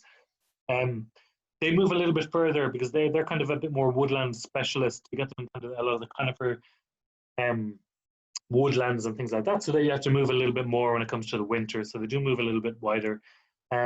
They are one of the smallest birds you get coming to your feeder. So they are socially subordinate, which means that all the other birds are well able to bully them off the feeders, basically. What you'll get is poultices will come and they grab a bit of seed and they fly off and they might eat it. So they might, rather than your goldfinch will sit on your feeder, take a seed out and it'll peck away at it and eat it and go for another one. Your coulter will come in, fly, grab a seed, fly away with it, and it'll either eat it in the comfort of the hedge or it'll hide it somewhere for later because it doesn't want to get bullied off the food when food is in short supply. So it'll cache the food for later on. So you'll see the coultits will be super active. That's what they're doing. They're either taking the food away to eat it in peace or they are hiding it away for a snowy day. So these are the 3 common tit species. Coal tit and grey tit, some people mix them up a little bit. They both get that white cheek. Grey tit is about twice the size of a coal tit. Grey tit, if you think of it as a grey tit, it's a great dresser. It's got that tie. Think of it as a tie, nice fancy tie in the middle of it. And it's got lovely yellows, lovely greens. The coal tit is much more muted kind of colours. You know, it's like something that fell down a chimney and got covered in soot or something. And blue tit, if it's got blue on it, it's a blue tit. There's no blue tit. This is a graph for all the tit species we have in Ireland. You can see a bit of fluctuation there, especially with the coal tits. I predict this year that coal tits are going to jump through the roof because I have a huge amount of them in my garden. I think blue tits, grey tits and coal tits had a really, really good breeding season this year, and I think they're all going to move up rankings this year. I'm really, really interested to see what the garden bird survey results tell us. You can see down there at the bottom, the long-tailed tit, not actually a member of the tit family. So you can see a lot more fluctuation there. It's actually kind of more closely related to flycatchers and some of the warbler species. They really just, you know, predominantly eat insects. You will get them occasionally on your peanuts and on your fat balls, and they seem to enjoy them. And you're thinking, geez, this would be great now if they keep coming, and then they disappear for a couple of weeks. So they don't kind of tend to stick on the feeders. They move around in roving groups, and it tends to be family groups. And what you'll often get with them is tree creepers and goldcrests, because these are similar birds with similar diets, and they're also tiny little birds. So they're very ecologically similar. So if you see a lot of long-tailed tits on your feeders, have a quick scan of the bark of any trees, and there's a good chance you might see. Now, I can't hear you because you're all muted, but I'm sure you're all saying, oh, as you look at this picture, because this is ridiculously cute. This is a long-tailed tit roost, so it's the exact same as your wren communal roost that I showed a picture of earlier. These birds are absolutely tiny. They weigh less than 10 grams, and it's really hard to survive long winter nights if you're that small, so you share body heat. But these guys are a lot less selfish than the wrens, because long-tailed tits move around in family groups. So this picture here is probably mum and dad and brothers and sisters and aunties and uncles and everyone else. And what they tend to do is fly around in groups, and then they roost here at night. The birds in the middle there are the warmest, and as they get nice and warm, what they'll do is they'll hop up and then move to the end. And they'll give someone else a chance in the middle, because they don't just want to survive, but they want the rest of the family to survive too, because from a genetic point of view, you want your genes to survive. So you can do that by successfully nesting, but you can also do that by helping out and making sure that your brothers and your sisters and your kids all survive as well. So actually, it's a much better fit if you plot the occurrence of long-tailed tits with goldcrests and tree creepers. You have pictures there to the right. These are tiny little insectivore species, and you can see they spike in the exact same way in those cold winters, east from the east in recent years, and those winters around 2011. And you can see there's always a big drop off then as well, because again, that thing of a high surface to body ratio, they lose heat very quickly. So when the weather's cold and they can't find insects, their numbers plummet. As long as that doesn't happen too often, that's fine. They can make a comeback. The problem is when you have cold winters in succession, cold winters and maybe cold springs and summers, the more often that happens, the harder it is for them to recover. So that's what we find with the likes of climate change and stuff like that. Birds can handle a bad year. They're designed to handle a bad year. It's when you get the more bad years that happen, the harder it is for them to survive. Again, I'm not going to go through everything in super large detail. Chaffinch is going to be your most common finch in Irish gardens, usually in the top 5. You'll get good numbers. You get 4 or 5. You might get 10, 20 if you're really lucky. They live a little bit longer than the smaller birds, because these guys weigh 15 to 20 grams. So again, they're not losing heat as quick in those cold winter nights. Again, look at our website. You'll see that article I wrote. We don't just have chaffinches that bred in Ireland. We've also got chaffinches that fly here from Scandinavia. And we get more females migrating here than we do males, because the males don't want to migrate too far away from Scandinavia, because they want to stay relatively close to the area where they were breeding in the summer, so that they can go back and claim that territory in the spring. So I can't remember what it is. Is it Coelobs fringilla? Is it something like that, their Latin name? But their Latin name basically translates to little bachelor bird, and that's because the guy who named them lived up in Sweden, and during the winter he was seeing way more males than he was seeing females. That's the male there on the top. There's the map, actually, just a quick one. So these are areas where chaffinches from Ireland were recorded. So that's on our website. Go read that article if you're interested. But you can see there, the chaffinch in your garden this winter could have come from a huge distance. Again, another bird that needs no introduction. In the late 1990s, as recently as 20 years ago, they were only in around a third of Irish gardens. And we only know that because, again, I said we could do the Irish Garden Bird Survey, do one every couple of years, and we get a nice snapshot of what's going on in gardens. But it's by doing it year in, year out, before increases happen and before decreases happen, that really get to grips with what is going on with our bird population. So it's really important that we do this year in, year out, and the more people. In the late 1990s, goldfinches are in around a third of Irish gardens. In the top 25, that's good going. The average number, if you average all that out, it was fewer than 1 per garden. Fast forward 20 years, 80 to 86% of Irish gardens, they're in the top 10 every year. Numbers have gone through the roof, and they're in 7th place last year, which is their highest ever. And the average number per garden is 6 birds. I'll see pictures that get sent to me every winter, 10, 20, 30 birds of goldfinches in their garden. So they're a real success story, and they've just gone up and up and up. This is our 2 graphs. So you can see the numbers going up and up and up in our winter garden bird survey on the right, and then another survey we run during the summer called the countryside bird survey on the left. And you can see our breeding population and our wintering population both going up and up and up following that. Fantastic birds, really exotic looking, great to get in your garden, really, really welcome increase. Unfortunately, amongst the finch family, I touched on it earlier, trichomoniasis. It's really only in the last 10, 12 years that it started affecting greenfinches, but you can see there the green graph going down and down and down. The average number of greenfinches in gardens was at its lowest ever level last year, and goldfinches are going up and up. These two trends are not related to each other. It's just coincidence. Goldfinch might be benefiting a little bit from the fact that greenfinches aren't able to bully them off the feeders. But unfortunately, this is just a kind of a semi-coincidental good news story and bad news story here. But again, it's really important to know, if we started doing the garden bird survey 5 years ago or 10 years ago, we would think that greenfinches haven't changed too much.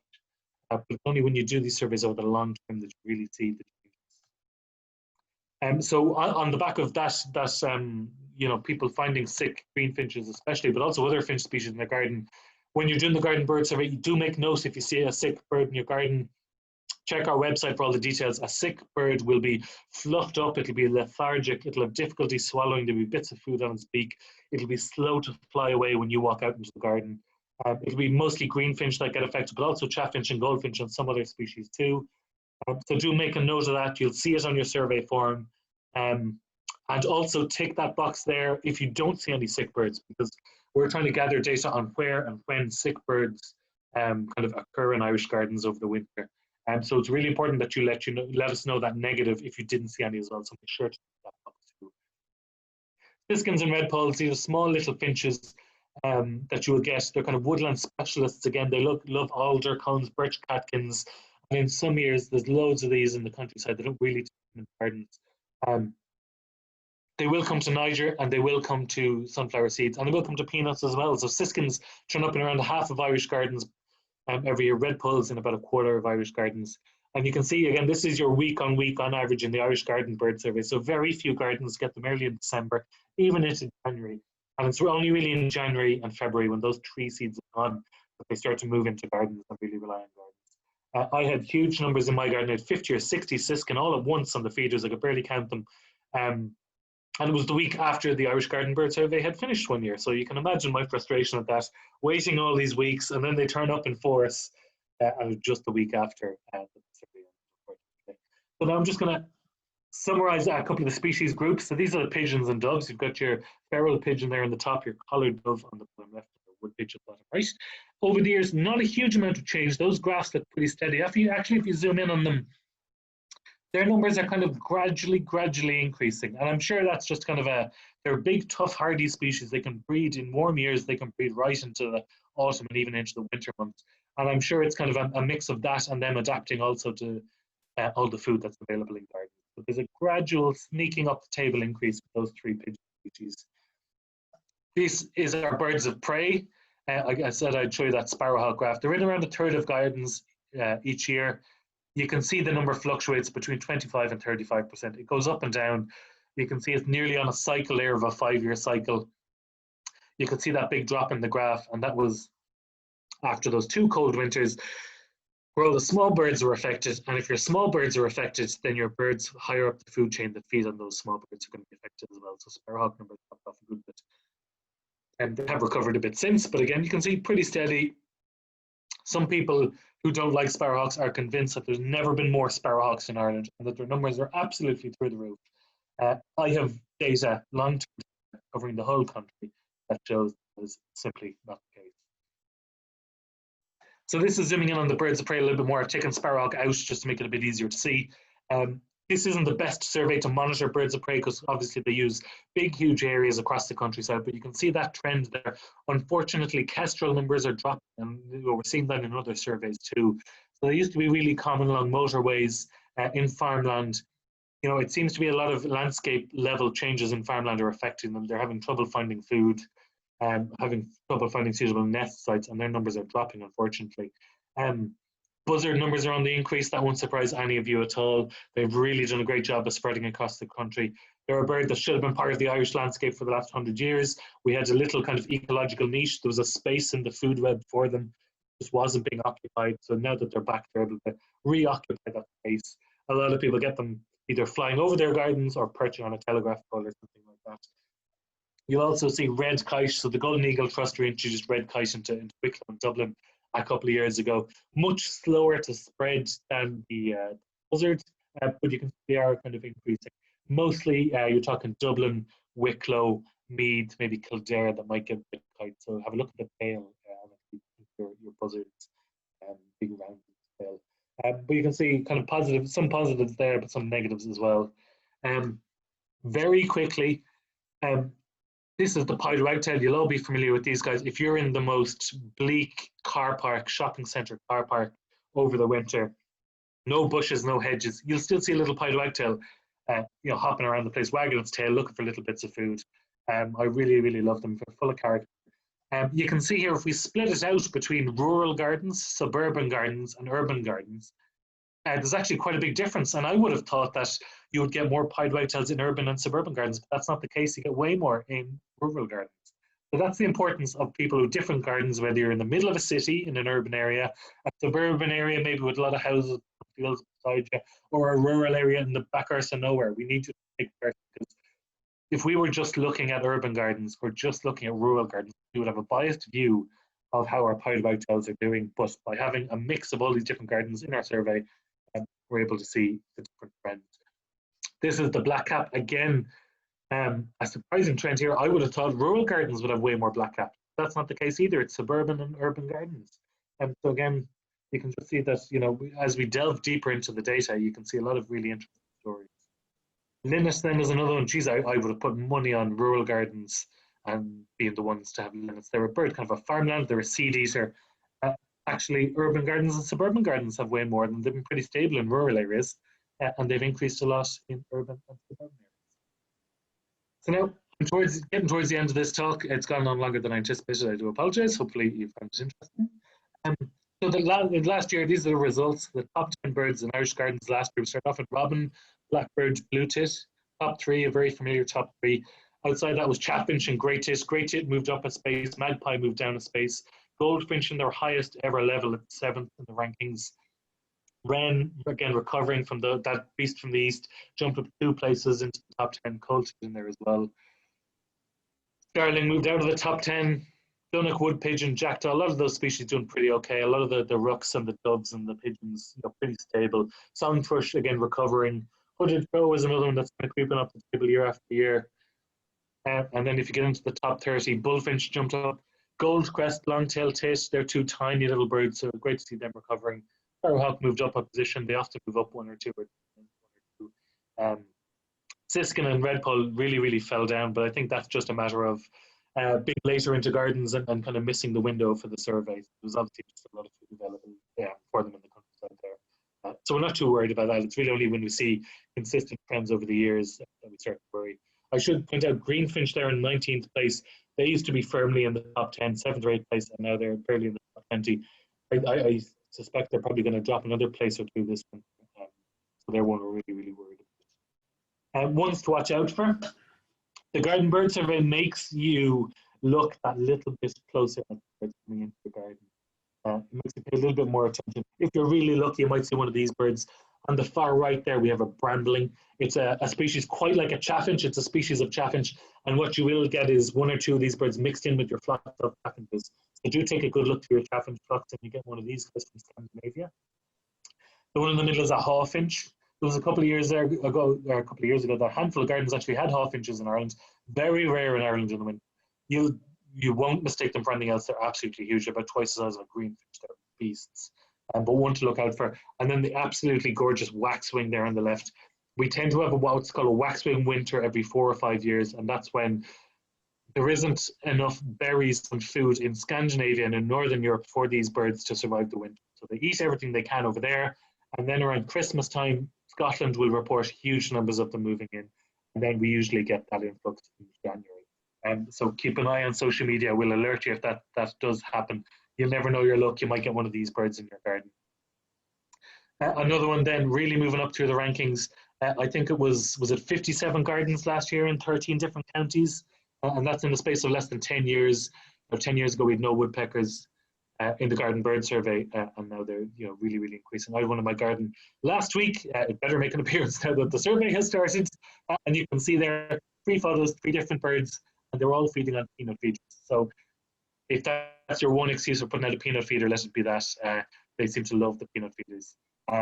And they were doing such a great job of spreading. You know, they're recording 13 counties in the garden bird survey last year, but you know, they're breeding in at least that many counties across the country and really, really spreading rapidly. So whatever county you're in, they could turn up.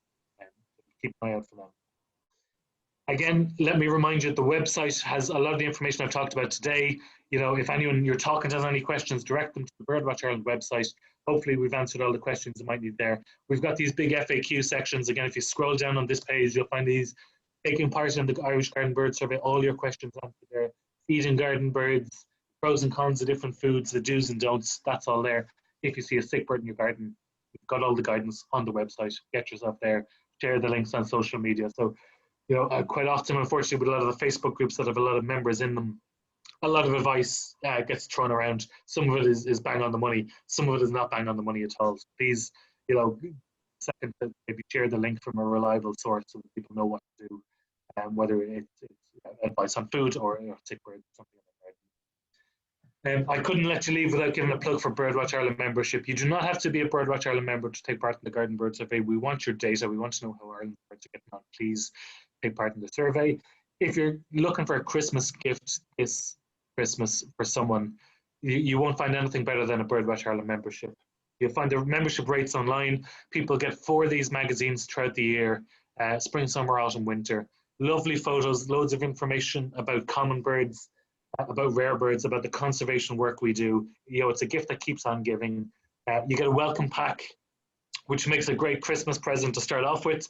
It's full. It's got posters in it. It's got leaflets. It's got loads of information about garden birds, about nest boxes, about everything else, as well as this magazine as well. So please, you know, if you want money, if you want to shop local and shop Irish, and if you want to, you know, support Irish charities, support Irish birds, this is a fantastic Christmas gift for friends and for families. So please do consider that. That's the best way to support us. And as our membership number increases, it means when we talk to politicians, they take us seriously. When we say, you need to be doing more to look after birds in Ireland, the more members we have, it's more voices behind us, and more our voice carries weight. Please do consider this. We do have a junior membership and a family membership as well for the kids. A lot of the articles in the Wings magazine will be suitable for children of a certain age if they're good at reading, but also with this Bird Detectives magazine, loads of fun articles, loads of pictures, loads of activities and word searches and all that kind of stuff. So they get that twice a year as part of certain membership packages. Again, a really, really good Christmas gift for kids. You know, I'm a professional ornithologist. I've been working for BirdWatch Ireland for several years. And really, it all started when my mother bought me a bird book at the age of 9. I still have that at home. So, you know, that is really a gift that we'll keep on giving. And even if they don't go on to become an ornithologist, we need more politicians and accountants and businessmen and everything else, and carpenters and the whole lot, who have an appreciation for Ireland's birds. You know, we just need more people in Ireland with appreciation for birds. So please start that and someone get them a BirdWatch membership for Christmas. So this is some of the stuff you get. You get the, you know, these Bird Detectives, you get the little leaflets there, you get the Wings magazine, the update version, garden bird poster. It's a big huge poster with all the common garden birds, another seabird poster. So that's me. I'm going to try and stop sharing my screen now. Thank you very much. I know a lot of people had to drop off and I went on a little bit long. Hopefully you enjoyed the talk. And let's look actually at the chat window to see what questions you might have. But thanks very much for listening. Please spread the word about the Garden Bird Survey. Get people to take part. And please support BirdWatch Ireland if you get the chance as well. Thank you very much.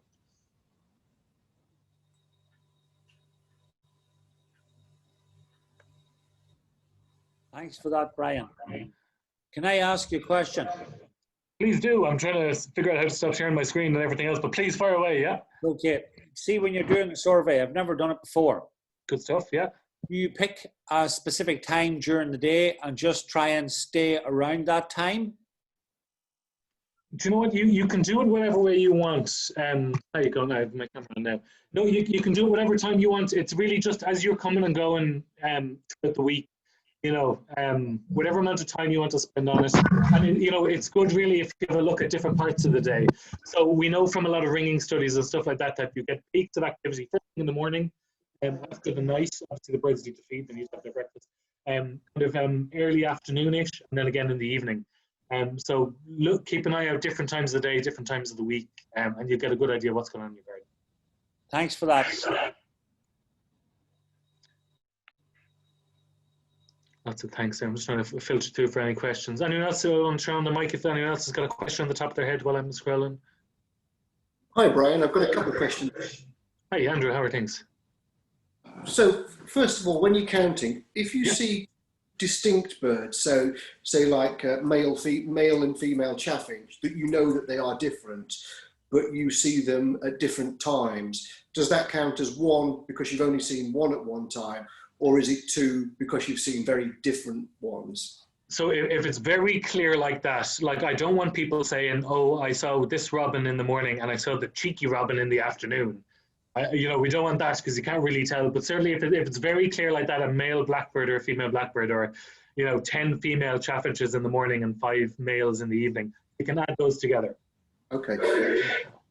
Second question, if you have birds kind of flying over the garden, I suppose like you would get swallows or swifts during the summertime, we often get herring gulls kind of flying over or flying through the garden. Would that count? And if so, I suppose, well, what's the airspace for the garden? Yeah, so I would say only if it's flying over, we only want birds of prey. So we don't want, if it's gulls, and we don't want hooper swans or lapwing flying over the garden going somewhere else. If the herring gull lands on your shed, perfect. If it lands on your roof, perfect. But otherwise, if it's flying over, only if it's a bird of prey, because obviously a bird of prey flying over, it mightn't stop in your garden, but it's really thinking about feeding in your garden. So birds of prey, yes, nothing else. Thank you very much. Not at all, thank you. I see another question here. Should we put up bird feeders as we are cat owners? I'm not sure if that person is still with us here, but I would say you can, but you just have to be very wary. So maybe if you have a flat wall that you can put food up on top of, or a shed, if you have a tall bird table, or otherwise just put up peanut feeders so that they're tall. You're not going to get spillage on the ground, and that's what that's going to get them on the ground. So you still can, but you do have to be very wary of it. I see another question here about avian flu. Avian flu, unfortunately, is in Ireland. There's been a few swans that have been found. We tend to find that it's really only water birds. So we get hundreds of thousands. We actually get, hundreds of thousands of water birds migrating for the winter. We've covered in wetlands, ducks, waders, geese, swans, everything. Avian flu tends to affect water birds. It doesn't really tend to get into the garden birds at all. So there's no worry there. Certainly, if we do think it's a problem, we'll alert you. But no, there's no concern there over avian flu at all. Someone here with fat from a grill or a pan, you're better off not. It's these things that melt easily or that could be a bit greasy. If you put it out in your garden, what will happen is a little bit of grease will get onto the bird's feathering, and that will stop it being able to preen. And what that does is it stops that little bit of feathering being waterproof and being kind of airtight. So what happens is even a tiny little gap in that waterproofing and in that kind of heat proofing of the feathers can be lethal to birds over a cold night. So stick to your suet and your lard and your beef dripping. Don't take stuff from the grill or the pan. You're better safe than sorry in that regard. See someone here, avian keratin disease. So that is a disease that affects birds, and quite often they get an overgrown bill and something like that. It's not that widespread. Certainly there's more monitoring of it in the UK than there is here. I do what's called bird ringing, so I'm licensed and trained to catch birds for research purposes. I've got a couple of, it's usually great tits with an overgrown upper mandible. So you can see the lower bill is like this and the upper one is like that. They tend to kind of adapt to it pretty well. Certainly it doesn't tend to disadvantage them that much, so they're surprisingly able to adapt to those kinds of things. And again, I see bird flu mentioned there. Someone asked if it's okay to record. Very, very sorry to have only seen that question now. Someone asked about young blue tits choking on peanuts. So there was a study done in the UK, and they looked at blue tits and great tits feeding chicks in an area where there was a lot of bird feeders. They found that the blue tits did not take back any of the food from the bird feeders to their chicks. They ate it themselves, and it saved them time looking for the energy to feed themselves. Gave them more time and energy to look for insects for their chicks. So there was none of that in blue tits, and in great tits, it was 6 or 7% of the food that they gave their chicks was from the feeders. The rest was just wild, natural food. The risk is pretty low. As long as it's in a cage feeder, I think you're fine. It's one of these things that's reported. I'm not sure how much it actually happens in practice. Someone asking about that special peanut butter. I think we have it in the BirdWatch Ireland shop. You'll certainly see it on other websites. To be honest with you, like it's going to be no better really than your fat balls, stuff like that. So if you see it in a supermarket, or if you're buying something from BirdWatch Ireland, by all means go for it. Make sure it says it's suitable for birds, so it won't have any salt in it. It's doing the same job as fat balls. If feeders get soaked, are the nuts still okay for them to eat, or do they go moldy? So I have a load of different peanut feeders. Most of them are that really tall, skinny type. I have one feeder that's like a globe, so it's about this size. And the problem with that is you put a load of peanuts into it, and the birds are only able to feed on the outside bit. The peanuts in the middle tend to sit in the middle. And while the ones on the outside are getting kind of eaten and renewed, and they're going, that's fine. It's the ones that are sitting in the middle that are getting wet over the course of a week or 2 weeks, and then they go moldy. So I would say avoid those big globe-shaped feeders. And the other thing is half fill your feeders. You know, don't fully fill your feeders, because if you have a big, huge feeder, you leave it out for 2 weeks, and there's going to be bits in there that are still left at the end of 2 weeks. Whereas if you're kind of half filling it or filling it every week, then you're giving it a chance to empty out and to put fresh stuff into it. So you're not going to have a problem with mold. But you know, if you can spare a few minutes at the weekend, empty your peanut feeder and take a look. Are the peanuts, do they look to be doing okay? Are they going a bit moldy or a bit soggy? If they're looking okay, great. If you think they're getting a bit close to being a problem, I tend to, at that stage, just throw them on the grass. Birds, they'll get rid of them really quickly, and they won't go to waste, but they'll also be used up before there's any problems with them as well. Someone asking, how long is safe to keep them when stored dry indoors? What's the shelf life? You should be on the packaging for a lot of stuff. I found peanuts you can't store for too long, and I had an awful problem one year where I got a huge amount of sunflower hearts in the spring, and they didn't get used up fully. So I said, grand, sure, I'll hold on to them until the autumn. And months later, in the summer, I was finding all these little weird little weevil type insects in the house. I had them in the sacks in the house. And what happened was these little weevil type, I can't remember what they were called, grain weevils, had found the sacks, eaten into every single sunflower heart in this big, huge bag. And all of a sudden, I was dealing with absolutely thousands of grain weevils and half-digested sunflower hearts and stuff in the bag. So what I would say is buy to keep yourself going for the next month. You know, as you get towards the end of that, buy in again.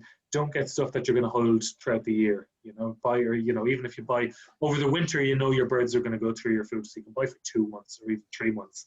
But don't buy in bulk. Certainly coming into the spring and summer is what I would say.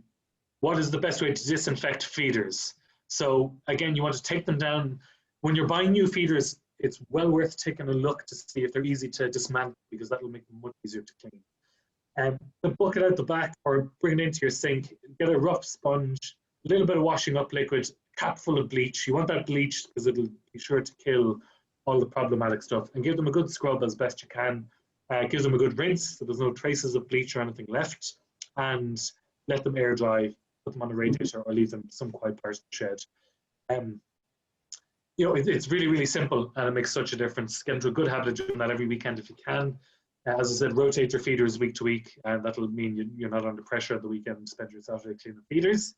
And don't forget that information is on our website, so don't worry about writing that down now or trying to remember it. That information is on our website, so you can find the guidance there.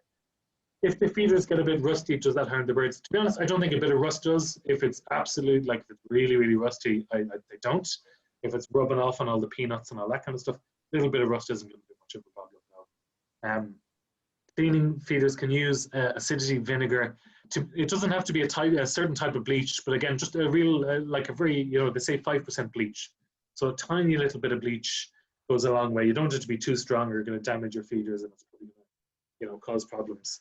But I would use bleach. I wouldn't use vinegar or anything like that. How do you grow your own mealworms? Oh yeah, that's something I do tend to touch. You'll have to look that one up online. You can grow your own mealworms. You might fall out with everyone in your family if you start to do it. But certainly it's cheap and easy, and I think they'll kind of eat a lot of vegetable peelings and stuff like that you might otherwise put in the compost. So certainly once you get it going, I think they kind of mail you out the eggs in the post with a bit of a kit. And you can do it yourself. So more power to you, and let us know how you get on if you give that one a go. So Andrew there asking again about birds flying over. Grand if they land in a tree, but if they're flying over, no. The BirdWatch, please stock food in non-plastic packaging. Yeah, absolutely. That's just one of those things. Anyone who's visited our shop will see that we have a very small amount of space. So we don't have the space really to carry a huge amount. And unfortunately, the suppliers provide everything in plastic packaging. What I would say is you're often better off buying in bulk if you want to reduce the amount of waste per purchase and per kilo of bird food you're getting. That's something, you know, last year we moved our packaging from our Wings magazine that we sent to our members to something that's kind of compostable and recyclable and stuff like that. It's something we're constantly trying to push, and every time we're sitting down with suppliers over these things, it is something we mention and we'll try and work towards. But unfortunately, we don't have the capacity to enact that change ourselves at the moment, but certainly something we'll push with the suppliers. Oh, Andrew mentioned the ring-necked parakeet. So that was another bird I just, like, as you found out there was a very long presentation. I do apologize. I struggled to know what to leave out and what to try and include.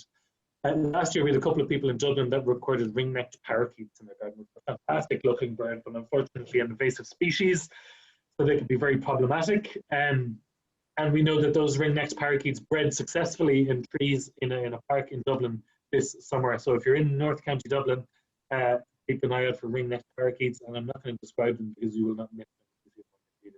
So again, that's one of those things that the Garden Bird Survey can flag quite early. It was the first survey to pick up on ring-necked parakeets. Parajotes soaked, yes, they should be soaked, but they're okay if you want to mix them in with fat balls, parajotes. When I'm making my fat balls, I get a load of packets of currants and raisins, put a bit of mixed seed, handful of parajotes, throw it into the bowl, melt down the beef dripping that I get near the butter there in Tesco. And what I use is, you know, those plastic containers you get from the Chinese or from the takeaway. Wash them out, and I find them great. You can just pour all your beef dripping and all your ingredients into that. Throw it in the freezer for an hour or two, and it'll solidify. And then you've got this lovely big block of a fat ball that you can break up and put into a feeder, or you can put out the whole thing. So you can recycle containers, yogurt pots, and all those kind of things as well when you're making those fat balls. Ringneck parakeets there in Merino haven't landed in the garden as such. Well, yeah, this year could be the year, Mark. Simple way to avoid birds flying into windows. Quite often it's very clean windows. Quite often it's plants just on the inside of a window, so the bird is just seeing the plant and is flying to that, and I'm going to land on that plant. So move stuff away from the inside of the window like that. Online you can get stickers that have you can't see them, they look see-through, you can see them, otherwise you wouldn't be able to put them in windows. You get these stickers that show up in UV light. So to you, it looks like a transparent sticker, and you can put it on your window and it's not going to affect anything. But to the birds, it glows up and they won't hit the window. Some people do, you can do cheap and easy, get some cling film, scrunch it a little bit and attach that, that'll quite easily stick to your window pane. And it just makes it a bit more obvious to the bird that there's something there. It's not this flat, clear surface that they kind of look through. So it's all about not, trying to attract them into something on the inside of the window and then trying to put things on the outside of the window, just to get them to cop on that split second before they might hit it. Audio dropout. God, really sorry about that. I know answering these questions, I'm kind of dropping back from the microphone. I hope everything can hear it. Thanks again these slides afterwards. If you want to drop me an email about anything in particular, I can send you on the slides and stuff like that either, yeah. Audio intermittent, God almighty, I hope that wasn't too much of a problem. Veggie suet or margarine, no, that's going to be too soft in your fat balls. You want something that is solid at room temperature to ensure it doesn't get greasy and drip or it kind of potentially get onto the bird's feathers. So that's the golden rule for those kind of things. So if you leave it on its own in the kitchen and it doesn't solidify, no good for birds, I'm afraid.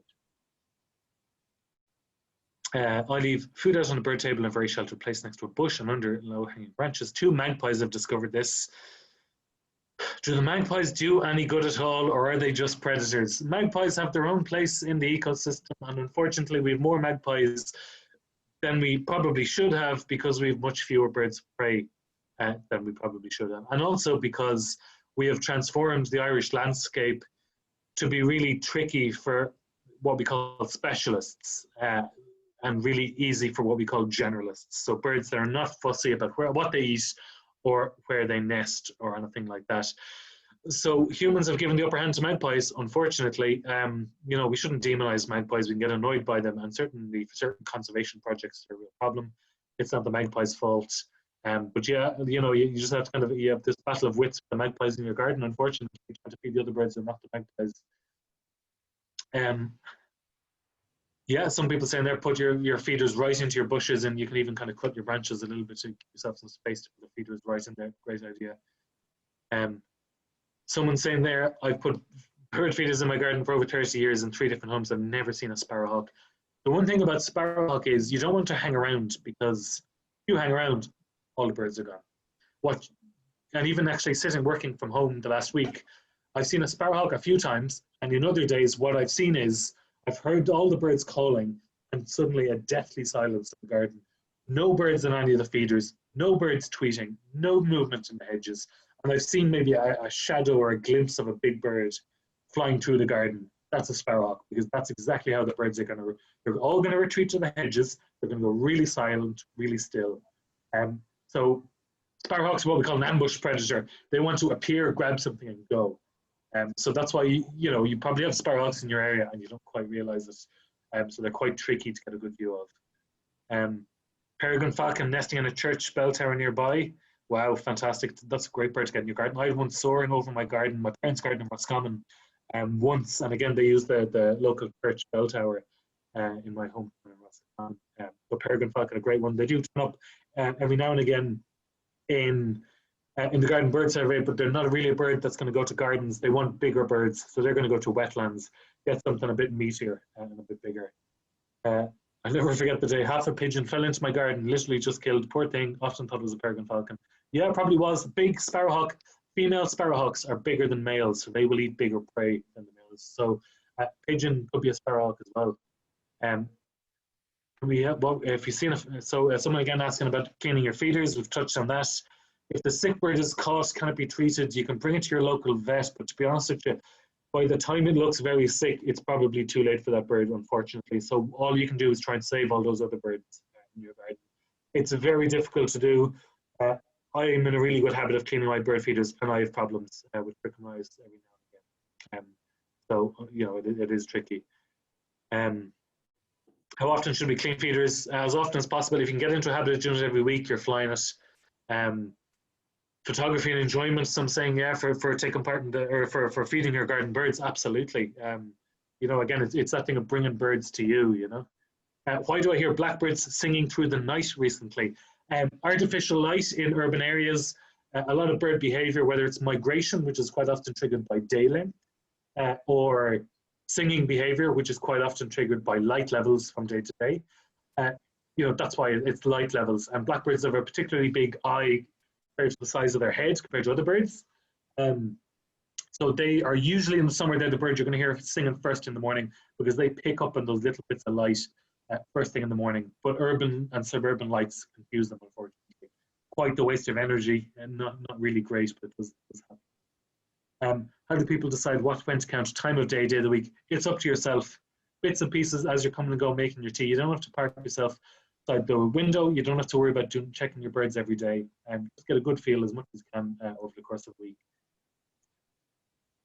Is it a deterrent to the smaller birds if I actively feed the corvids? So actually that's something I should have touched on more with the sparrowhawks. Sparrowhawks will not reduce the number of birds or the diversity of birds in your garden. What it will do is make the birds more alert. So if you were a sparrowhawk every day, your blue tit isn't going to stop coming to your feeder.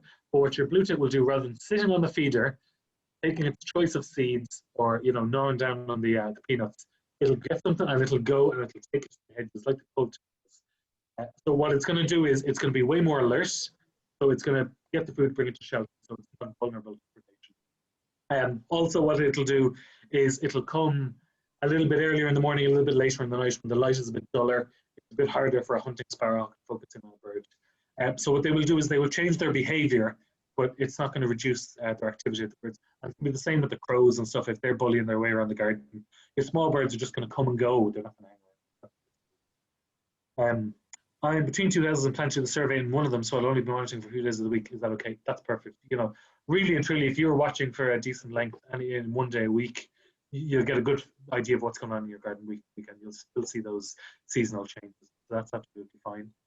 A big shout out to Arona, age 10, has taken part in the survey for the first time this year. That's fantastic. Again, it could be a real family affair.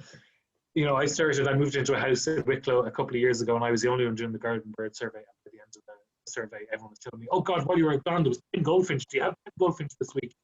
And so people really tend to get involved in it. So that's fantastic. And obviously, the more kids we can get involved and active in nature stuff, as whether they go on to work in conservation or just work in some other job, but have conservation in the back of their mind the whole time. Fantastic. And shout out to Alfie as well, who took part last year when he was 5. Geez, you're kind of breaking some records here, guys. It's fantastic. 9 and 11, so 9, 10, and 11. Wow, that's really, really, really great. I got into birds, when I was that age, and it's served me well. So fantastic. Stick with it. That's fantastic. These past 2 winters, I've had 2 robins together in my garden for the most of the winter, and they never fight. I guarantee you they're male and female, and I guarantee you they nest nearby, Martin. But yeah, you do get that sometimes. What you won't get is 3 or 4. Sometimes people send in results to the garden bird survey, and they will say, "I saw 10 robins," and immediately I know, and it's terrible when it happens. They have not done the survey right, because you will not see 10 robins in any garden in Ireland. You'll see at most 3 or 4, and there could be 2 robins facing the other 2 robins. That's the most. So that's always a good one as well. If you think you're wondering if you're doing the survey right, kind of that robin rule. If you have over 5 robins written down, you're not right. So just touch base with me, and I'll try and get you on that.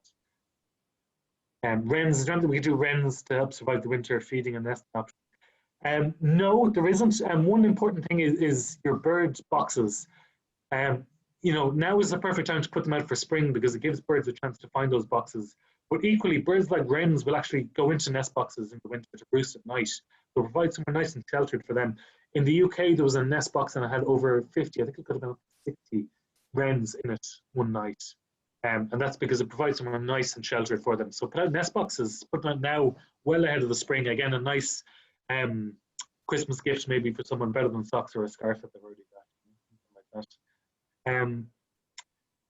Thanks. Interesting with the colchicks. I thought they just had a huge appetite. Yeah, there was probably a bit of that too. Yeah, but yeah, no, I catch and ring birds in my garden again as part of ongoing research, under license and all that kind of stuff. But the numbers are huge this year of colchicks. Not socially isolating. No, we'll leave that up to Tony Hoolan. He can give out to the birds if he wants to. Can great tits gather together to form groups? I have 5 that keep coming together at the same time to feed for last month. They've had a fantastic breeding season, and this year I'm seeing more blue tits, great tits in my garden than I've ever seen before. So I think that's just it. They've had a great breeding season. Some of them were a flock of 20 to 30 chaffinches here all year. Wow, that's really, really good.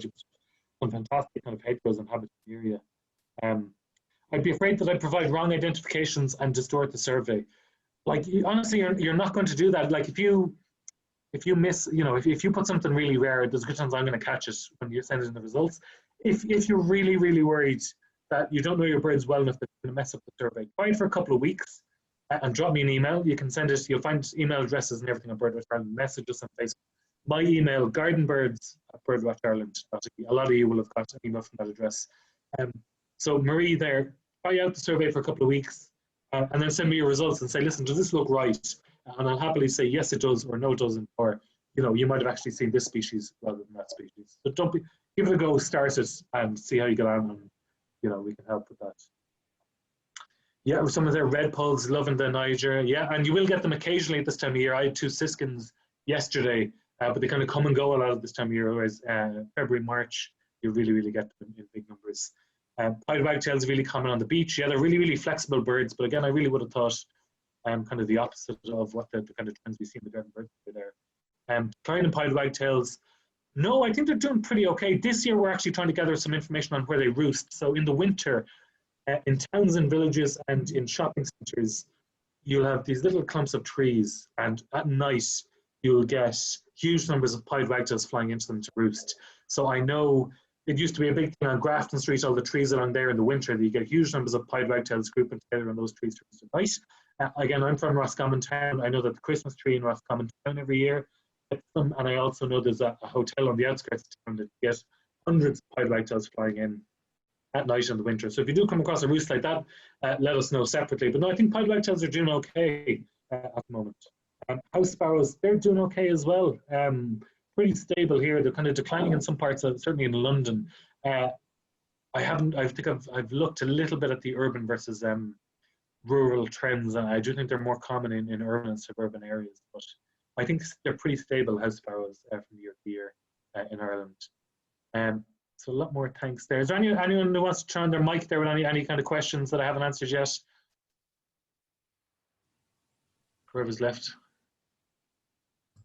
Brian, it's not the very bottom. There's some questions of just a couple of minutes. Okay, cool. I'll keep scrolling. Someone there, myself and my 11-year-old, looking forward to our press survey. That's fantastic. Thank you very much for taking part.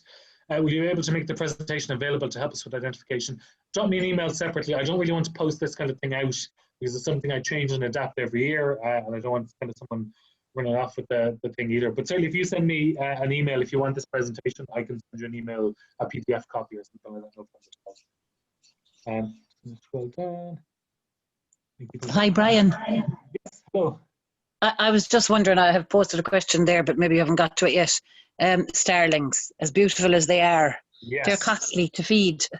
They are, absolutely. So, you know, they love fat balls and stuff like that in particular. Really, it's the kind of thing, if they really are eating out of the house and home, it's time to look at what they're feeding at and maybe providing less of it. Some of the squirrel feeders might also help keep them at bay. But also you might have to do those things that I said for crows, maybe getting hanging baskets, maybe some wire that you can kind of wrap around your feeders that let the small birds in but keep the big birds out. And in Ireland, we're very lucky that starlings are actually pretty stable in Ireland. In a lot of European countries, they're declining. And the other thing is then, again, if you look at our website, I posted that article about where birds, some of our garden birds come from in the winter. And we get starlings coming from Scandinavia, from Northern Europe, from the Baltic states, from Eastern Europe, and even from far away as Russia. So they can be a bit annoying, but we're lucky that we have a stable population of them. A lot of countries do not have that, and you know, they form these fantastic murmurations. So I can see that they might be wrecking your head. Look at what they're feeding and maybe put out less of it, or try and slow them down getting at the feeder. You know, there's little things like that. Thank you, Brian. No problem at all. Advice for cat owners, God, you know, you get rid of the cat. And again, it's all about stopping food landing on the ground, stopping opportunities for the cat. You might have some bushes that maybe you could prune the bottom layer so the cat can't hide in the dense vegetation at ground level, little things like that. You might have to try and find that balance of moving your feeders away from the trees and hedges. I know it's not to do that, but the closer they are, you know, the shorter the run for the cat. So you just have to see what the cat's doing. Where is the cat positioning itself? And making some battles and you know, seeing what you have in the garden to create a little obstacle course for the cat. We're all working from home around the country, so I'll ask our HR to share details. That'd be fantastic. Again, I hope a lot of people will have colleagues in work who they, you know, probably feed their garden birds. They can, you know, mention this and spread the word. The more gardens that take part, the better our data is. Please, we'll really appreciate that. When we submit our numbers online each week, or wait until the end? You can wait until the end if you want. The way the survey online works is you will fill in some data and you'll click submit and it'll move you on to the next page. And then you'll get an email that will say, these are the details you entered and here's a link at the bottom if you want to edit it. So what you do is you fill in your garden details, hit enter, hit save or whatever it says at the bottom, it'll take you to the next page. You can enter the first week of details and hit send, and you'll have an email there that you'll get that you can keep coming back to that page and adding your details. So it's up to you if you want to wait till the end of the survey to send in all your details, or if you want to do it week by week, that's completely up to you. Is the BirdWatch Ireland shop online only? The BirdWatch Ireland shop, at the moment it is because of COVID. Usually it isn't. Usually you can come in and have a look around the place. At the moment it is. We have a bit of a back order, unfortunately, with the shop, about a 2-week lag. But again, we have lots of stuff there, so you know, do send in an order, and we should hopefully be able to get that before Christmas, hopefully. Starlings eating me out of house and home. Yeah, they're still okay. Yeah. It's, you know, it's a problem, all right, for sure. But again, they're fascinating birds.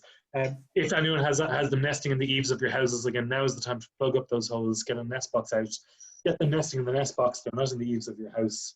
You know, they're not wrecking your head, and you still got lovely nesting starlings in your garden. Someone celebrating that they can stop washing their windows. Absolutely, go out and dirty your windows for all I care. You know, get some mud and rub it on. You know, a little bit if you want. Have to save the birds. That's it. Love a copy of the presentation. There's no audio issues. Great. I'd love to do another Zoom talk run by BirdWatch Ireland. So yeah, listen, obviously a lot of people have dropped off. The talk has gone long, and I'm sure I've answered a lot of people's questions. Yeah, this has been a great success. We really appreciate everyone tuning in, and we'll definitely look to do more talks in a similar vein in the future. So thanks a million for coming, everyone here. So really appreciate it. It's great. It's great to see such interest. It really is. And again, if everyone kind of tries to convince 1 or 2 family members or neighbours or work colleagues or something, we can really on the survey and really appreciate that. Someone saying they're magpies. I know it's 2 for joy, so I shouldn't be complaining on that bit. Yeah, absolutely. Obviously, bullfinches during the winter. The first bird I saw when I opened my curtains this morning was a lovely male bullfinch. So actually, they do come into gardens. Again, they're not really one that are adapted to feed on feeders. You will see some photos of them on feeders, but not really. Sometimes on seed feeders if they're desperate. But really, it's the last few blackberries or the few berries on bushes and stuff like that that they tend to enjoy. Redpoll's eating seeds from the verbena. Yeah, absolutely. Yeah. Red yellowhammers come to my feeders in the winter. Fantastic. What's good to put out for them? So they are one of those species, yellowhammers, that will eat those big, thick seeds that a lot of other species won't eat. But really, a mixed seed, a good quality mixed seed, you'll feed your yellowhammers and you'll feed your other garden birds as well. So that's the sweet spot there. About 30 piled wagtails in our front garden a few weeks ago. Jesus, they must have been on their way to a roost. I don't know if Dr. is still here, but yeah, they must have been on their way to a roost. That's fantastic. The distribution maps of birds you'll find in different parts of the country. There is, so if you look up Katrina, I'm again not sure if Katrina's here, but hopefully she might send an email.